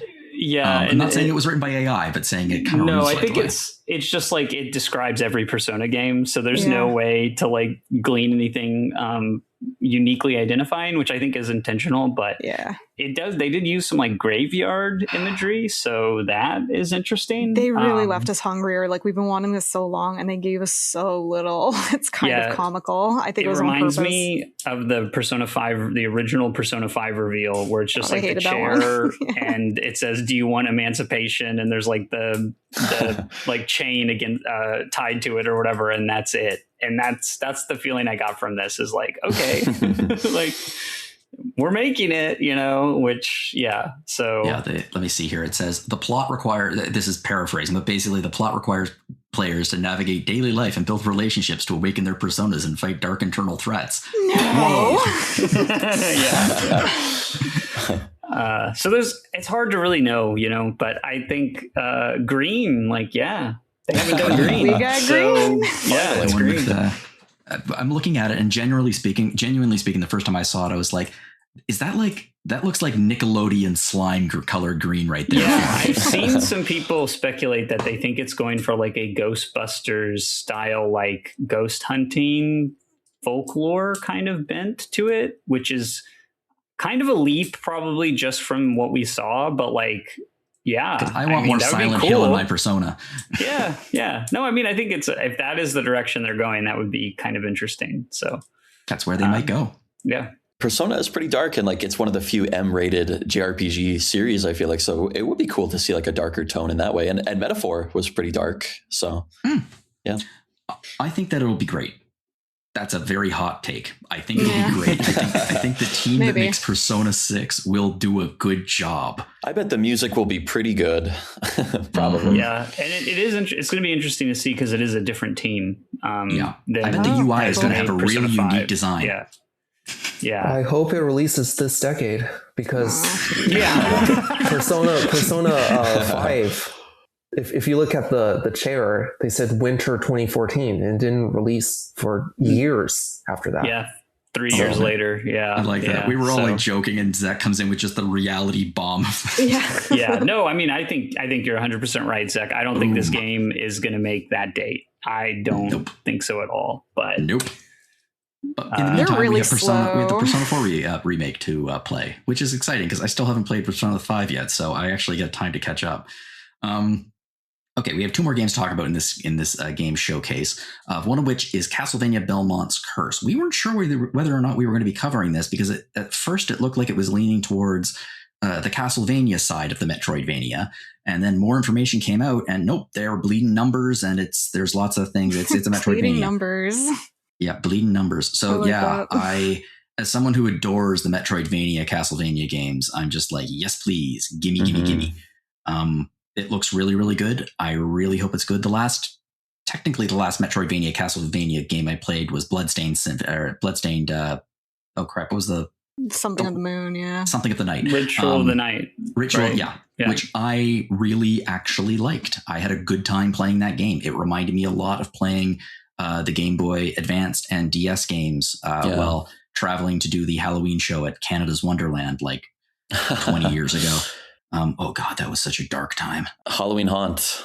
You did the Halloween show? Halloween Haunt. I did the Halloween Haunt. I was doing the show in the castle, and we would just go on stage and sing like terrible pop songs that have nothing to do with Halloween, dressed as vampires. And then I would go backstage and just be like playing Castlevania nonstop. I did it for like a month and a half. You had to play something edgy to kind of get your heart back in place. Yeah, it was a weird contract. It was a real weird contract. And we'd be like every day I'd go in and they'd be putting my makeup on, which was just like they'd make me very, very white, and then they'd spray paint my hair red and black. And then they put me in like a frilly kind of like vampire costume, and all around me, people would be putting on like masks and things because they'd be doing all the haunted houses. Any pictures of this, Jono? Yeah. I have an archival recording of me looking the most hardcore I have ever looked before or since, singing Ludo's "Love Me Dead." Oh wow! Oh man. Okay, that's quite the mental image, Jono. Anyway, getting back to the point, I am really excited for this. This is going to bring back some weird memories. Yeah, this is being developed by the studio who took over development of Dead Cells and then also made the Prince of Persia: The Rogue game. Yep. So this is, I think, their first game where they're making like a set static environment, right? Like a traditional Metroidvania, not like procedurally generated. So I'm really curious. Good pedigree though. Yeah, no, it is a good pedigree. I'm really curious like how they navigate that. Because obviously the like skill set for making a compelling procedurally generated game and making like a really good feeling Metroidvania like set map, I think are pretty different.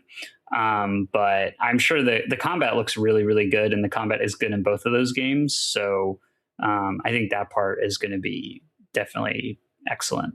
The visuals too seem to be taking a cue from Hades. I feel like this kind of, and yeah, I love 2D Castlevania games. I cannot wait for this one. Like it's such a great return to form for them. And like, I think, the Dead Cells people have been obviously like champing at the bit to make a proper Castlevania game for like a decade now. So I'm not a big fan of Dead Cells, but this is like exactly what I would have wanted. So yeah, it looks pretty good, and it's coming out in October. Mm-hmm. So we don't have to wait very long because October 2026 is this year, believe it or not. Everything's coming out in October and September. Yeah, it's going to be a loaded couple of months. Let's move on now to the game I am actually the most excited about in the entire thing, and that is Clockwork Revolution. Now, there are a lot of reasons I'm excited for this. One of which I just really like. I'm a sucker for time travel. I'm a sucker for like Amanda loves steampunk more than any. This was her aesthetic when we first met. It was steampunk. One of the first photos I ever saw of her was her holding a giant hammer. And no, it wasn't a hammer. Sorry, it was a giant wrench. I mean, if you liked her when she was into steampunk, I guess that means you're into steampunk. Wink. I kind of have to be. Did you send Amanda a photo of you as a vampire too? she's seen it. It's something else. Anyway, getting back to this, looking at the graphic style of this, gun to my head, I would have said it's Dishonored. Like the character designs look exactly like a Dishonored game, but the overall aesthetics of the game look like a BioShock game, and it's an RPG, and it's an immersive sim like style, right? Yeah, like it's very immersive sim style, but with RPG elements, and there's time travel, and it looks like Dishonored, and it looks like BioShock, and I want it now. Yeah, I'm very excited for this. I think it's going to be really good. This is one of the 2 games they announced as exclusive to Xbox, which I was very upset about. Because my PC definitely won't run this, and I was hoping that it would come to PS5. I'm also, that makes me worried for the developer, because this is In Exile, who made Wasteland 3 and Wasteland 2 and Bard's Tale 4. And so this is clearly like the biggest game that they've made, and the most expensive. And I am really worried because the new CEO of Xbox has said that they have like this, like basically accountability revenue metric that everybody's being held to, where they have to make a certain amount of money. And with this game's exclusive, there's like no way that that's going to happen. So I am really worried about the developer, but the game itself looks excellent. Well, yeah, especially the fact they worked on Wasteland also gets, I forgot the Fallout vibes. So yeah, I'm also getting some Fallout vibes in this. This game is like made for me. So this is a game that I will upgrade my graphics card to play, I think. Yeah, it looks really, really good. I think if you like that kind of stuff, like Fallout or immersive sims like BioShock or BioShock or Prey or things like that, this is like, way in your wheelhouse. I mean, even if you don't like steampunk, I think this game's going to be really good. Yeah.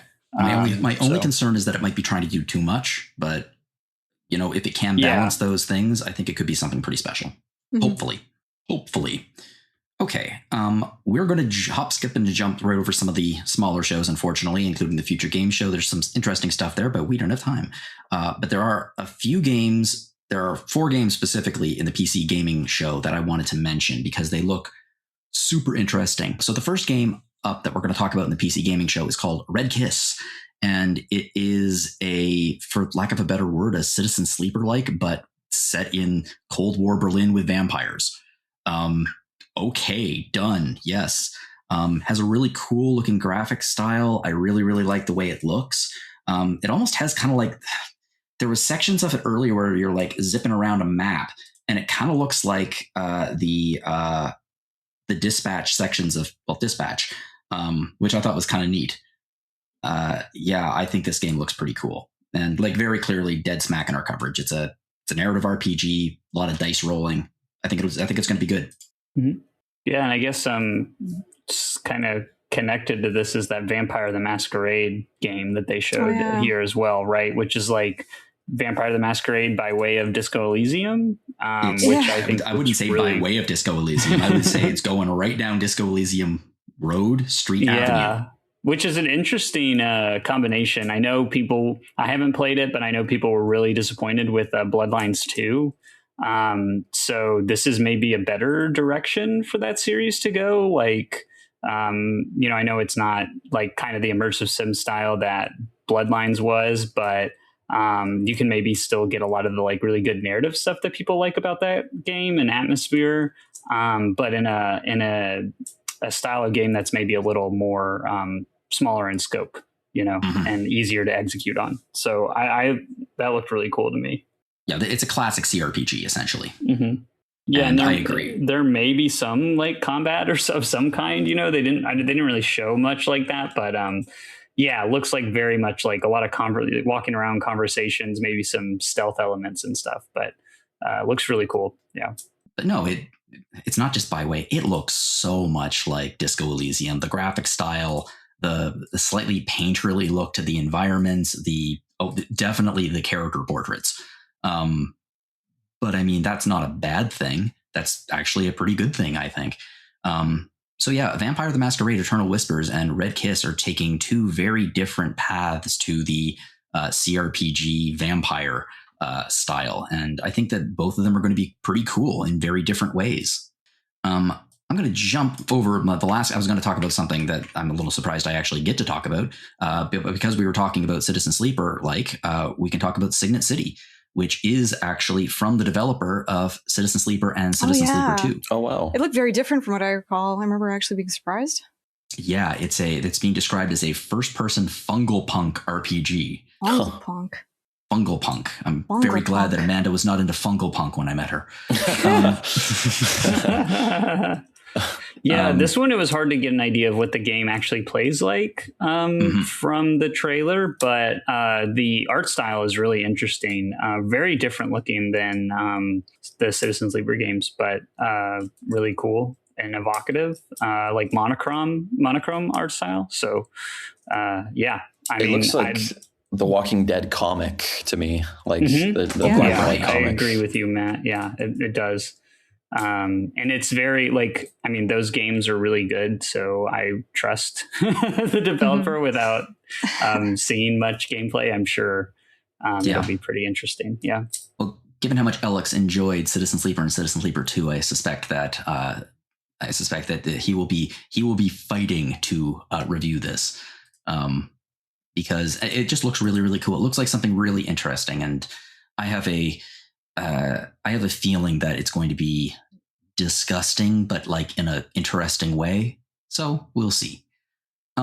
Game I never thought I would actually get to talk about on this podcast or at RPG Fan, Control Resonant. So Control is being described as an RPG, which is like, really? And like they're doing it with a straight face too. They are not just like joking around. They're not like winking. They are saying that this is an RPG. And it's like, okay, that's Remedy doing an RPG, sold, happy, good. But like, I love Control. Control is not an RPG. It's not even close to an RPG. We'd never cover it. And this is a sequel to Control. So the fact that apparently this is within our coverage is weird. I am totally in favor of it. Yeah. Me too. It reminds me of just from a pure gameplay perspective, right? It's like a Nier Automata. Yeah, right. Yeah, I was gonna say, Zach, that's an interesting. I think you're right. Like, I think it does have a lot of like, especially the industrial like environments and stuff are very similar. But I was gonna say it reminds me of like Infamous or Prototype a lot. If you guys are familiar with those games, like the open world, like using your powers to like traverse and fight enemies kind of thing. But yeah, I see what you're saying, Zach, with the Automata influence too. Yeah. Really cool looking game, very different than the first Control for sure. But hugely. I have to admit, whenever I see something here, I'm like, it's Dylan. And I'm like, the entire time I'm playing Control, every second he's on screen, I'm like, oh, Dylan sucks. Dylan sucks. I couldn't stand the character. He was such a good antagonist. And I love Jesse Faden. And the fact that Dylan is the main character in here and we haven't really seen Jesse yet is making me go, Monkey Pod. Yeah, a little bit Monkey Pod. But at the same time, I have faith in the writers of the Remedy writers, and I think it'll be good. It looks real good. It looks like they're doing something really interesting, and we get to cover it because it's an RPG. Cool. It's an action adventure RPG. Weird. I just hope that Casper Darling shows back up again. Like, he does. He does. Oh, great. Yes, he showed up in the trailer. That's right. No, Dr. Darling's back. Emily's back. So we've seen a few familiar faces, but we just haven't seen Jesse yet. They're holding out. Obviously, they're holding her.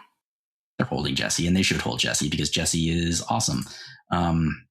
Jesse is awesome, and I really can't wait for this game. I also think Courtney Hope is a really, really good actor. And she was so compelling, and she was actually compelling in Control, but she was also very compelling in Quantum. Oh my God, why am I blanking on the previous game? Quantum Break? Quantum Break. She was excellent in Quantum Break. So yeah, we'll see what it's like, and I cannot wait. And we can cover it apparently. Okay, weird. Well, folks, it's been a long road. God, I was about to quote Star Trek Enterprise. But we're here at the Nintendo Direct. So technically speaking, Summer Game Fest, Not-E3 is over, but Nintendo being Nintendo, at the very end, they're like, something a little bit to say here. And everyone is like, oh, you were listening. And boy, did we ever listen, because especially for RPG Fan, this was a hell of a show. Yeah, I mean, it was like 80% like RPGs. Oh no, everyone, no, the hype in the hype on Discord was crazy. Okay, first up, something that actually wasn't announced in the Direct, but it was announced a little bit beforehand. We don't need to talk about this a whole lot, but Final Fantasy X and X-2 are coming out on Switch 2 in July, which are kind of cool. It's just going to, there's no real features announced. It's just going to be like, hey, 10 and X-2.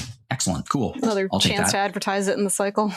Yeah, exactly. Talk about the dress sphere system, which I have not played X-2 yet, so I might actually take this opportunity to play X-2 because I've always liked...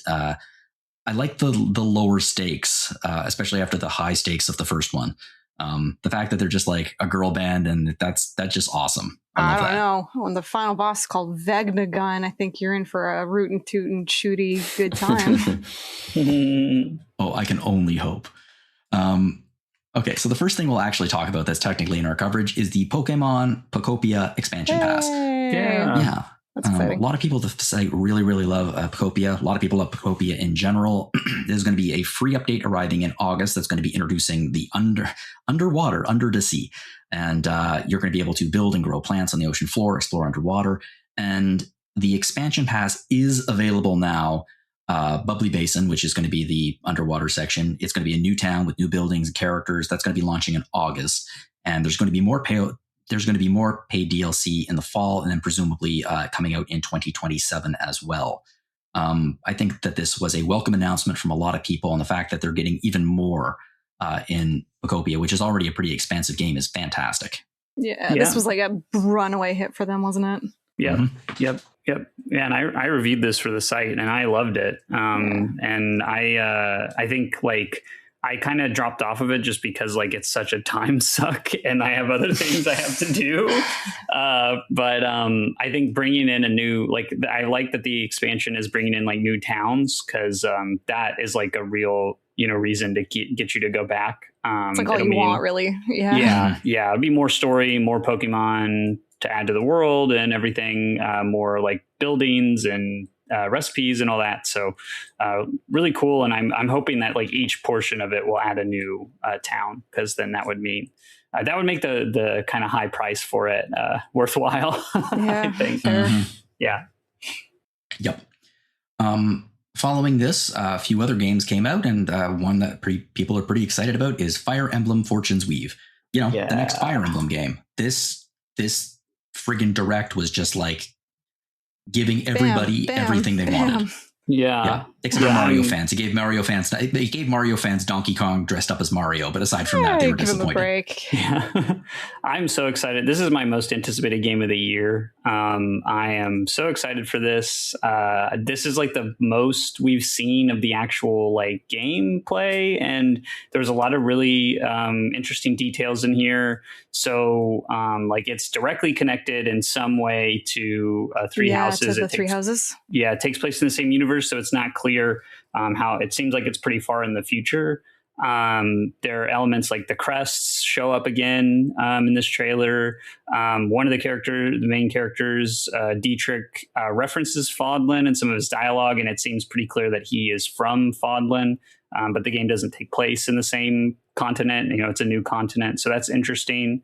Sothis is back, but she's like an adult now, so that's interesting. And yeah, I'm really excited for this. I think it seems like they're taking a lot of the best elements of Three Houses, which is like the lore and the world and the storytelling, and then leaving behind some of the more negative aspects of it, like the school setting and the kind of really repetitive progression mechanics. And so I think this is going to be like, maybe, I'm hoping that this is like a real high watermark for the series. And the protagonists all look really interesting. It's the first time a Fire Emblem game has had like 3 people of color as protagonists, which is also a really big step forward for the franchise. So it looks, and the gladiator theme is just like really cool. It's a good pivot. Yeah. Mm-hmm. So, and this also brings back dungeon. They showed the dungeon crawling from Echoes, where you're actually like controlling the character in a dungeon environment. When that was going to come back, I was like, oh man, I could see them doing this next, and it took some time. So that's like really cool to see come back. And then also there's a world map that they showed, which is really cool to see as well. So that's something Three Houses didn't have, and so this is showing like that the game's going to have a lot more freedom in the structure. which is really cool. So it's kind of like they're taking elements from lots of different games in the series and putting them all in this one. I guess that's why Nintendo thinks they can charge $80 for it, which is maybe the one negative, that they're finally breaking the ceiling of like $80 games for like. Nintendo thinks they can charge that for everything, though. Like Nintendo just. The funny thing is they're usually right, sadly. Yeah. So it is the first, it's the first domino to fall as far as like $80 retail price goes. But yeah, I'm really excited for it. It looks great. Yep. Moving on now to not technically a new Vanillaware game, but I guess somewhat new, is Muramasa Revenant. Help me out, folks. Muramasa Revenant Blades. Yeah. Muramasa Revenant Blade. Muramasa Revenant Blade, and this is Blades, and this is going to be, I guess, sort of a remake of Demon Blades. It's basically a remaster port of Muramasa Rebirth, which was a remake of the Wii original on the Vita. And then that game had what they called the Genroku Legends DLC. And each part of that DLC had a new character, a new storyline. Really wacky bunch too, some really interesting characters. Yeah, you play as a group of farmers, you play as a ninja, you play as a demon girl, and like then the you also guy. Yes. and you play as a Nekomata, a cat demon. So that's really cool. This is adding it all into one package, and that version of the game was stranded on the Vita. So it's really cool to see this get a modern release. This is one of my favorite Vanillaware games. And this is also a big deal because it's the first release on PC for Vanillaware. Yeah. So they've never released a game on PC before, and this is going to be their first release. So hopefully that means good things for the future. Maybe they'll release some of their older games on PC as well. I think 13 Sentinels would do very, very well on the PC. For real, 13 Sentinels, Unicorn Overlord, I think would be perfect for all of PC. it. The Dragon's Crown would be amazing to actually local host, Yeah, that'd be great. So I'm very excited for this release, and it's good to have all of the DLC content from the game in a physical format as well. So that once the Vita, I don't think the Vita store is long for this world. So I'm glad that content is not just going to disappear and go away, because it's some of the best DLC content I think in any game ever. It deserves to live on. The work that Vanillaware does for these games, honestly, it really deserves its big audience, and it deserves to be on hardware that's not defunct. This is so necessary. And people are just getting upset at some of the pussyfooting around that the commentary from the devs on it are. It's well, you got to ask Atlas. And it's Kamatani's not interested. And it's okay, just get your ducks in a row and just make it happen. People want to play this stuff. And they're always talking about how they're too poor to make their next game, or struggling, a little bit. Yeah. It's we want to help.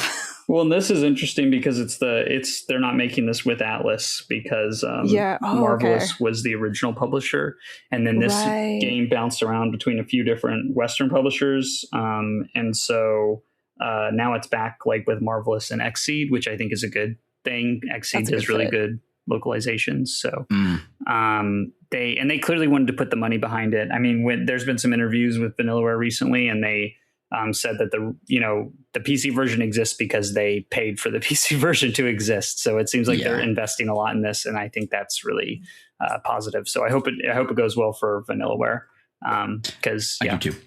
I hope it goes very well for them. And I hope it goes well enough that they're oh, we're leaving so much money on the table, let's just take it. Yeah, all of it. Put it all up. Speaking of taking the money, Xenoblade Chronicles Trilogy Switch 2 editions are coming out.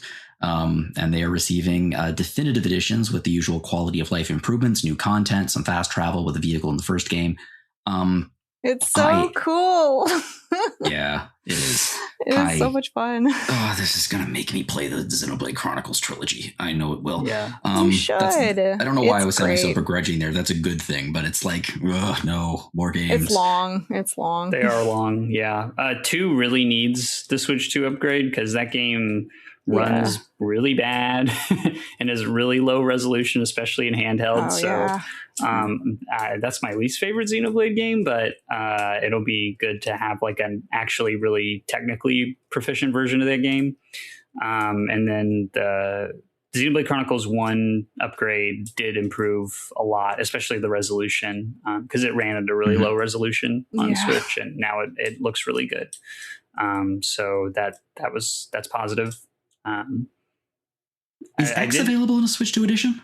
Yep. X, yes. That one is like, I know the definitive. I didn't know it was on Switch 2 though. It is. That was like a $5 upgrade, and it does have some problems. It makes the game like a steady 60 FPS, which is nice, but there's like a weird problem with the upscaling with the resolution, and that kind of has this like filter that doesn't look too great in some circumstances. And actually, like the Xenoblade Chronicles 1 DE upgrade also has a similar problem. It's just less noticeable. But yeah, that one was more of a mixed bag. But yeah, I'm hopeful the other ones will be good. And like, you know, Xenoblade Chronicles 2 just ran so bad that any kind of improvement would be nice. Yes. But yeah. So all of the games will have an upgrade at this point. Yeah. Good. Which is nice. Like the devotion they've showed to the series, Nintendo and Monolith has been such a great partnership. Yeah. Yeah. And we are, in fact, getting a new Xenoblade game, which is Xenoblade Genesis. So we don't know when we're getting this. It's going to be next year at some point.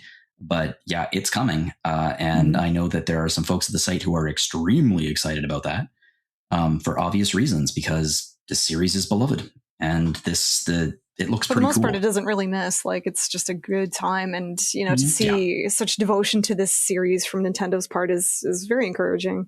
Yeah, it's. I thought it was funny because like Fortune's Weave is abandoning the school setting from the previous from Fire Emblem Three Houses, and then Xenoblade is like, oh, well, we'll take that. So now the new one has a school setting, which is kind of interesting.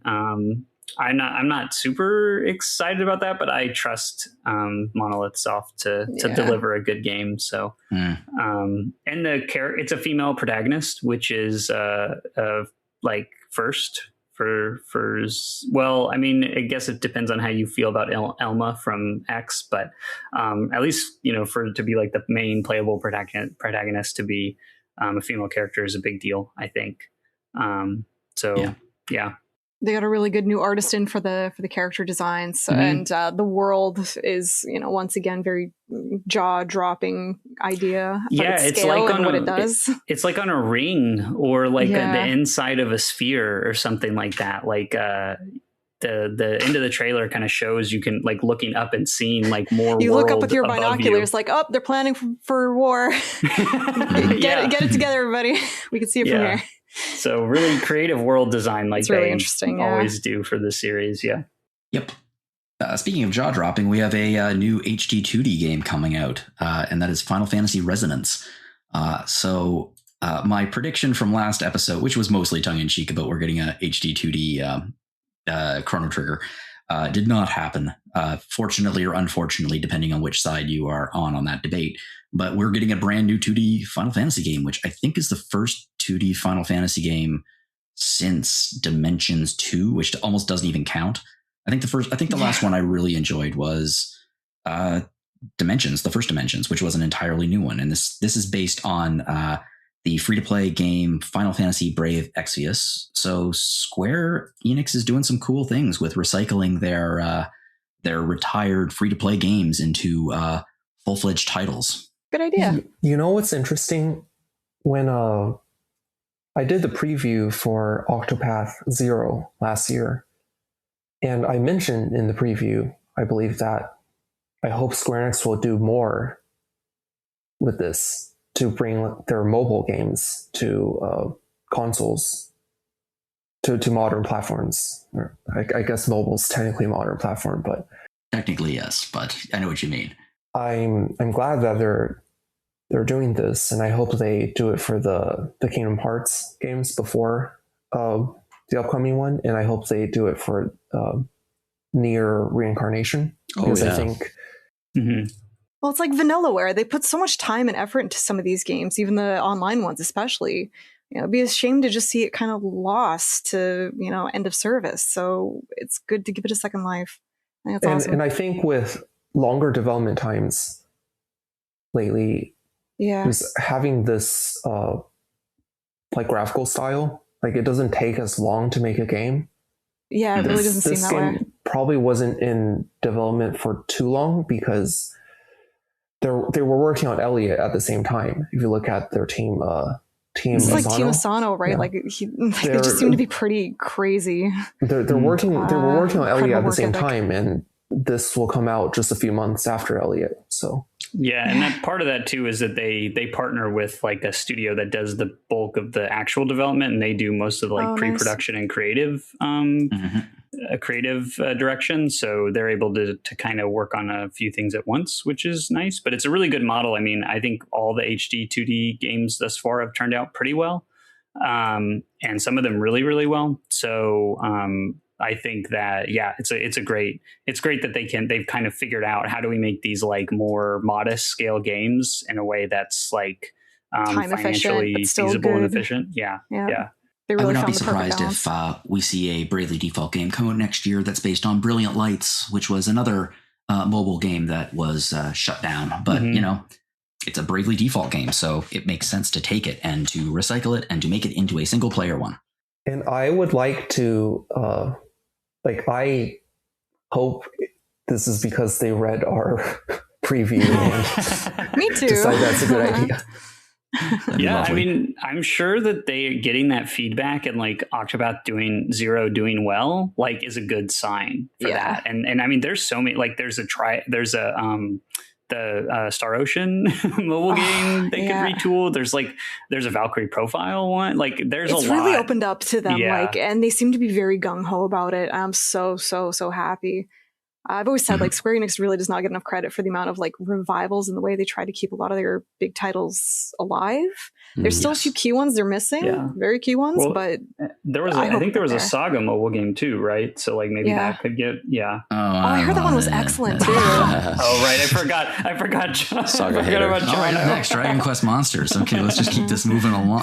The fact that Square Enix has like such tentpole franchises like on display this week, though, right? Like Kingdom Hearts and Final Fantasy and Dragon Quest, like, and a lot of each of them. Busy. Yeah, like they really are like, and it's all like not just like logos, it's like gameplay and they were really good at showing, like, they showed gameplay for like everything. So I think if you had to pick one publisher who's like the best from all these showcases, I would put Square Enix there. They had a good show. My hope is they do Nier Reincarnation next, because I heard the story is great, but I could not get through the mobile elements. Like, it just does not work with me. So I agree with you, Zach. Yeah, I would really interested. We did a Yoko Taro podcast last year, and I think Patrick was talking about that game, and it made me really interested in it, but there was just no way. I played it for a few hours, and I thought like the story is interesting so far. The music is great, but I am not, I can't play a mobile game for too long. Yeah. Mm-hmm. Okay, moving on to Dragon Quest Monsters: The Withered World, which is bringing back the classic monster scouting spin-off of Dragon Quest. It's actually launching this year in December, which is coming up pretty darn quickly. I know that there are quite a few people on the site who are kind of excited about this. Yeah, I'm very excited. This is, so they're, usually the Dragon Quest Monsters games will take characters from a mainline Dragon Quest game, and then usually they're like kids. And that's kind of how they kind of like connect it to the main series. And so this one is Dragon Quest V getting its due.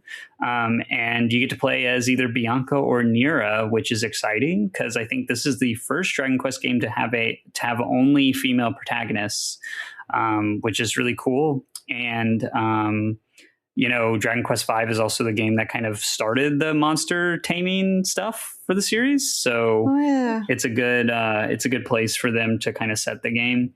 I thought the gameplay was interesting. Like it has that kind of rolling log effect to the world that Animal Crossing uses, where like the horizon kind of like rolls into view, which is different. The last Dragon Quest Monsters game, The Dark Prince, was much more of a like, typical kind of AA, like expansive kind of environments thing. So this seems to be a little bit smaller in scope than that game. But That's not necessarily a bad thing for the Dragon Quest Monster series. And then they showed 2 like synthesizing monsters, which is like basically fusion from Shin Megami Tensei, where you can combine 2 monsters and get a monster that has traits from both, which is a neat idea. So yeah, it looks really good. Also, Deborah is back from the DS version of Dragon Quest V, which is great. She's not playable, but she is in the game. So other Deborah fans can rejoice that she's still here. But yeah. I'm really excited for it. It looks good. Cool. Okay. We're going to move on now to, I think people have finally gotten over the disappointment that this game isn't Bloodborne. And that is the Duskbloods, which is FromSoft's new multiplayer action game, which is going to remain a Switch 2 exclusive, and it is coming out this year, apparently. We're getting a closed network test this summer, so presumably that means it'll come out fall or winter, maybe. But there's no firm release date, no one about this. As someone who has never played Bloodborne, I did not quite get the level of excitement and disappointment that folks felt when this was first revealed. I'm just going to grab Zach. Hey, Zach, how do you feel? Well, so there are multiple aspects to this. Personally, it's complicated. Personally, I started with the Souls games with Demon Souls like before anything was popular. So by the time I played Bloodborne, I thought it was like the easiest Souls game I've ever played. Like, I don't really remember dying until like the DLC released. Basically, it was an extremely, I guess, accessible game, I should say, for someone's like first Souls game. I think that's part of why it's so popular, and it's like aesthetically, it's great, everything, right? I think with this game, they're going more the Night Rain route. I think they have like newer employees who are more making more experimental, like they're experimenting with games, and this is kind of in that same vein. So I personally enjoyed Night Rain more than I expected, but I know it's not it's not everyone's cup of tea. So I mean, Night Rain was like a solid game, but like it had a player base. Like it was cross-platform between like the major consoles and PC. Yeah. The fact that they're making this game exclusive to Switch 2 and assumedly exclusively multiplayer, it's like I don't see the decision behind this. Like, it's such a like baffling decision for me. And I'm also a huge Souls lover since Demon Souls, and like this is like Bloodborne in all but name, I feel like, and that's great. Like Bloodborne is fine. Like it's not not my favorite of the bunch, but it's fantastic. But I can't wrap my head around the decision behind this, and I'm just disappointed that we didn't see gameplay, because I don't have a Switch 2 yet, and I was really hoping for something this show to like make me pull the trigger. And to be honest with you guys, I was a little less enthusiastic just because most of what we saw was things that we already knew about or saw in the past. So for me, there wasn't anything that was like, okay, now I'm gonna drop whatever it is, like 700,000 yen, Yeah, so I was really disappointed that I didn't see gameplay of this, but I'm also like, I'm not really holding my breath that this is going to be like the console seller for me, or for like, if I'm not that interested, like, I don't think anyone's going to be that interested. You know what I mean? Xenoblade Genesis was mine. I'm already like putting coins in my pig bank. I also kind of saw this coming, because during Night Rain, in an interview, they were saying that they're trying to make more think outside the box for their newer developers, and I think they mentioned Duskbloods at the time as in that vein. So I thought that it might be multiplayer. I'm not a huge fan of like that kind of game in general, so it's not for me either, I'd say. But like, I mean, I don't know, right? Like you never know unless you review it. But yeah, I will say that like From Software has a long history of doing these kind of experimental games. I mean, this is not the first time they've made a online only multiplayer game like other than Night Rain. Like they made Chrome Hounds on the 360. A lot of the 360 PS3 Armored Core games have a very big multiplayer focus, particularly Armored Core 5. So I don't think I think it's them kind of getting back to a lot of their kind of design philosophy and ethos they had before they kind of became a Souls factory. And that I think is exciting about this. For me personally, as someone who's been a fan of their work for a really long time, before they started working, and I love the Souls games too, but I think, I like that they're getting more experimental again. And I think as far as like whether it makes financial sense, I think I'm not too worried about that because it's very clear like Nintendo paid for this game. So, like if it flops, like, oh, well, that they made a platform exclusive for the platform holder and they'll move on to other stuff. They still have Elden Ring coming to the Switch too, as well. So, right. And that's probably going to sell very well. So, and they're also, they got acquired by Katakawa. So they're owned by a much bigger conglomerate now. So they're not as like, if the one game flops, they're not in a bad spot necessarily. I will say I'm not too sure if Nintendo will be happy if like they made a game like this and it failed. Nintendo was probably expecting something more similar to Bloodborne or Elden Ring, but I think that I don't really enjoy like playing like a Souls-like on like the Switch controller. Like especially handheld. It's not like it's a little bit too stiff for that kind of experience. So I'm actually glad that they're not making a traditional Souls game as a Switch exclusive. Yeah. And that may be part of the thought process behind making the game like this, Zach. I think that you might be onto something with that. And I think too, Nintendo doesn't make a lot of this kind of darker, more mature oriented multiplayer stuff themselves. So I think they may also be wanting to like diversify what's on the system, right? With something outside of their wheelhouse. And this is very outside of their wheelhouse. I was just very pleased that even though they didn't show any gameplay, that they announced that there's a network test coming soon. Because to me, that suggests they're very confident in whatever they have because they're just going to let everybody play it. Yeah. And that I think is a very good sign for the game. For some reason, the title of the game always set me off when I heard it. I pictured like a nice little house and a white picket fence and like a mailbox, and then on it says The Duskbloods, and it just sounds like they sound like a nice family. It sounds like a Roald Dahl novel or something, right? Like, yeah, they sound like kind of the Addams Family or the Munsters kind of ripoff. They're probably not going that direction with the game, though. No, though they are cowards not to. That would be amazing. Okay, well, we are running late, and I don't want to rush this because there are some big titles coming up, but we got to go through. So Deltarune Chapter 5. I'm excited. Yeah, do we really need... I mean, we could talk about Deltarune for quite some time, but like... We don't have to. It's Deltarune. Chapter 5 is coming out on the 24th. Yeah. I'll just say it's crazy enough that like one episode is a big enough deal because like they pack so much content in these games, in these chapters, and like I think some of the common rhetoric now is like it's basically outdone Undertale, just now it doesn't have an ending yet.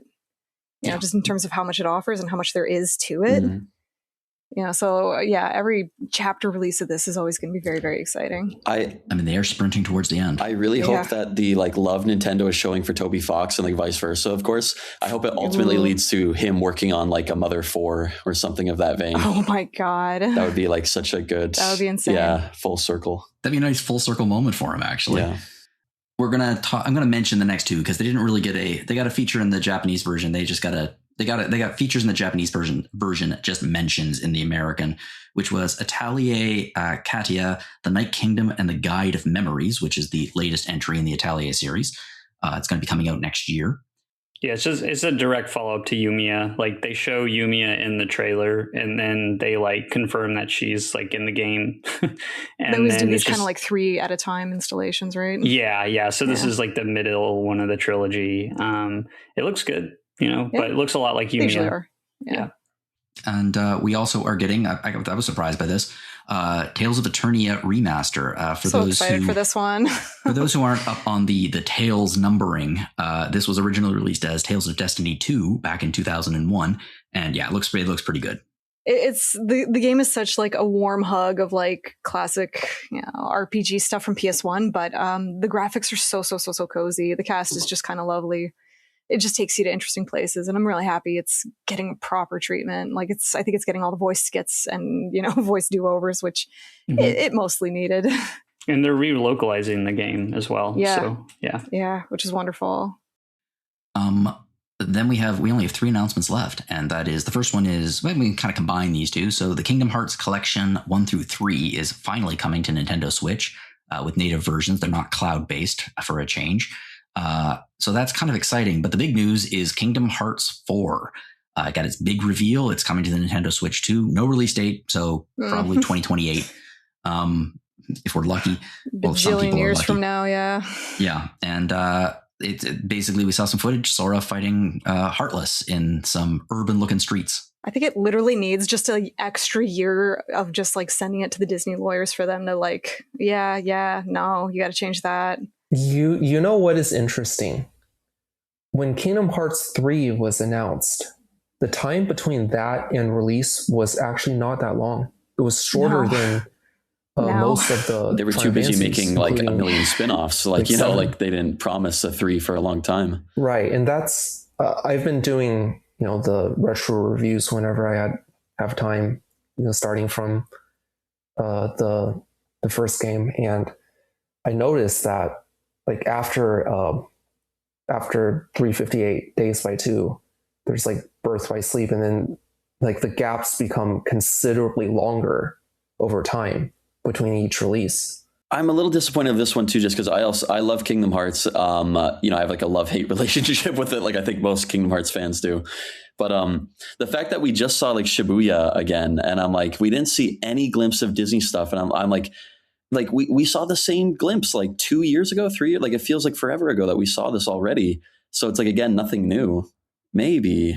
I'm wondering if like Shibuya is going to be like a hub world, maybe. It might be an issue with the marketing because they have to get Disney to agree to everything. So I wonder how much of a factor now that they own everything. Like I wonder, like the potential for like worlds within the Kingdom Hearts universe is also like pretty big. So I'm hoping they surprise us with like something. But yeah, I think Kingdom Hearts 3 was kind of interesting in that like gameplay wise, it was more like spectacle, right? Like than like the fundamentals, and also they didn't really have any like Final Fantasy characters, so made everybody I wonder sad. what kind of direction they're going with this one. Do you ever wonder if Disney regrets giving Squaresoft the permission to create the original Kingdom Hearts? I mean, Disney likes money, and they made that's true a good amount, and I think that's all. Like, I don't want to say that's all they care about, but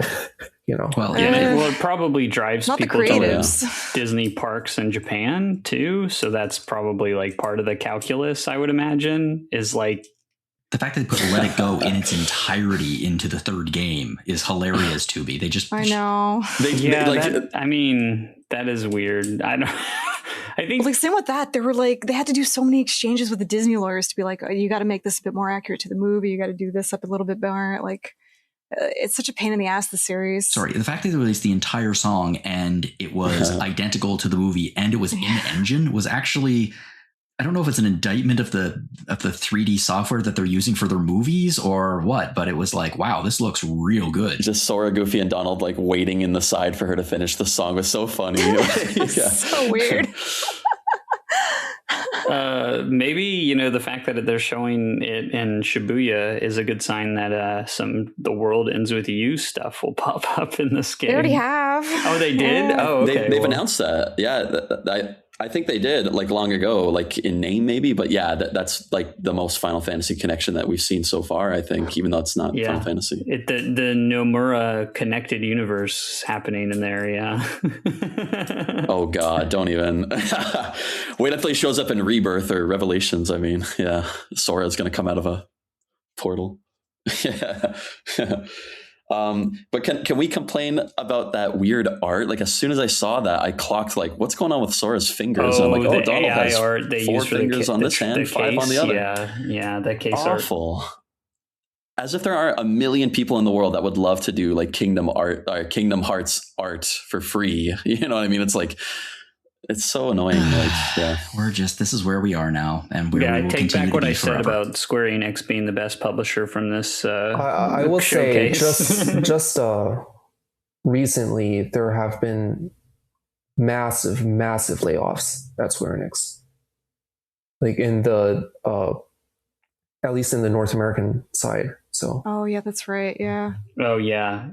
For example, their director of public relations was laid off, so they don't have a director of public relations anymore. They have a fantastic reputation in Japan for being like one of the like quote unquote whitest companies, as in like one of the most like solid, safe companies to work for in the gaming industry, which is funny because like I think it's connected to them like cutting ties to like all of their Western IP, like with Hitman and Tomb Raider and all that, or like, you know, they let go of all that stuff except for Life is Strange, maybe. Like it's weird. They're just kind of severing ties with like their, I don't know, tendrils into the West. Yeah. And they also like part of it is Japanese like labor law. You can't just do the mass layoffs of staff in Japan like you can do for staff in the US. So I think this is like pretty common. Like Nintendo's done it too, where if they want to cut costs, they'll just like lay off a bunch of the Western staff because they can get away with that, but they can't do it in Japan. So, and you know, for the Japanese developers or publishers that the bulk of their like development and other staff are in Japan, then the Western branches tend to get it the worst as far as the layoffs and cost cutting go. Okay. And we're going to hit the last real big reveal of Summer Game Fest 2026. And that is, of course, the Ocarina of Time remake. We get a little bit more than Persona 6. Hey, listen.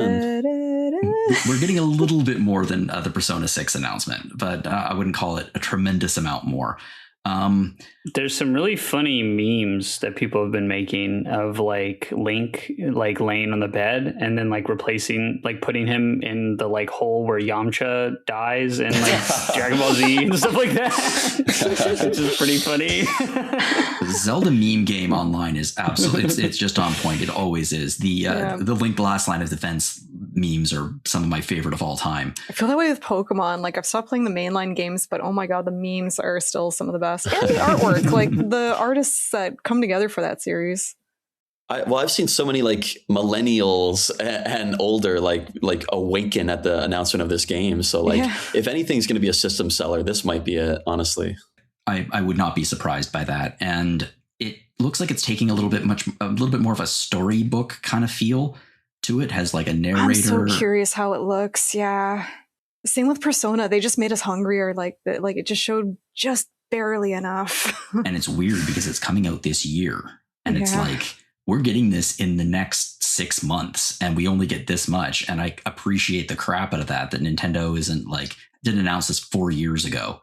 In the whatever they call it, like Nintendo Treehouse kind of thing afterwards, I think they announced that there's a Ocarina of Time specific direct coming like very soon. So that's probably going to show off the movie too, right?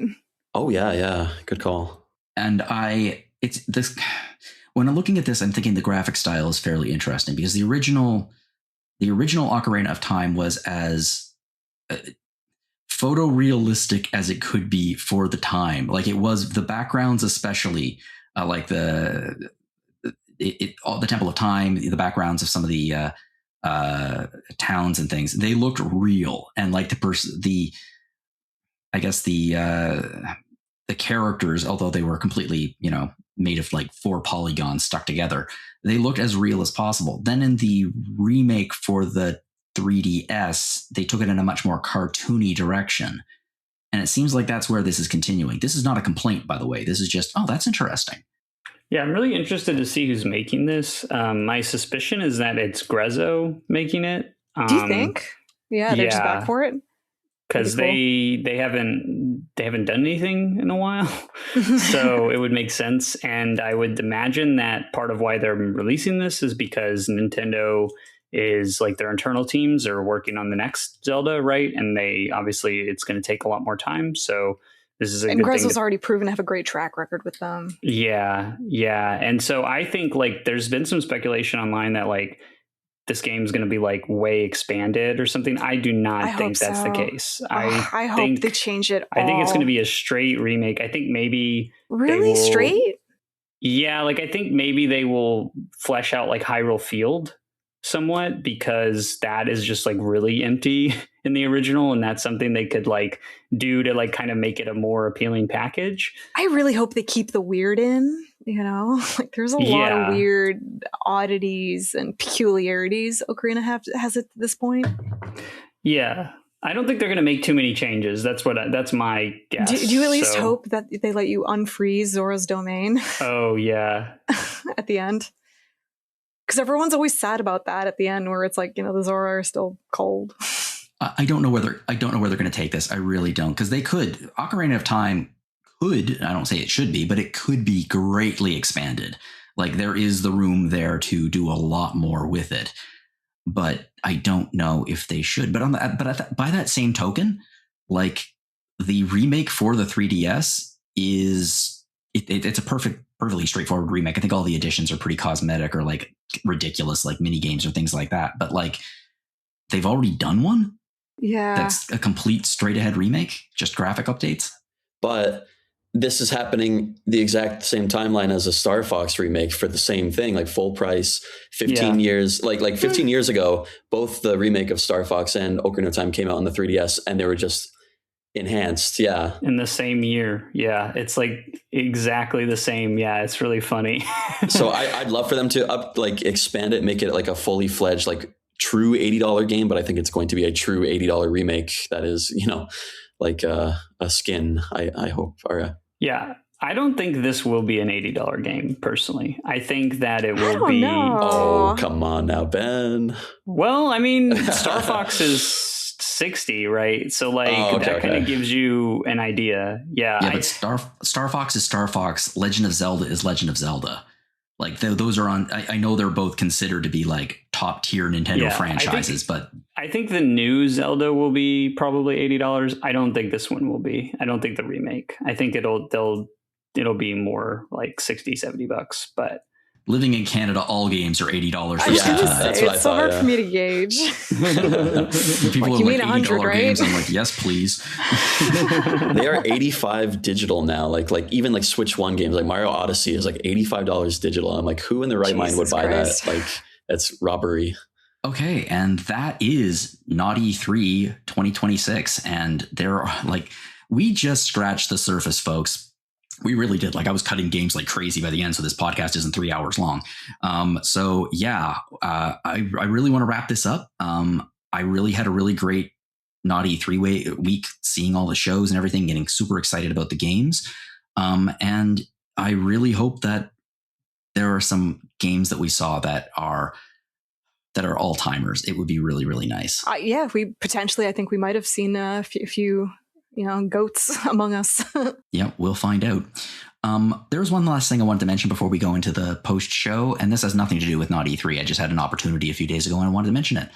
This week is Toronto Games Week, and it's a pretty big celebration here in Toronto of video games and art.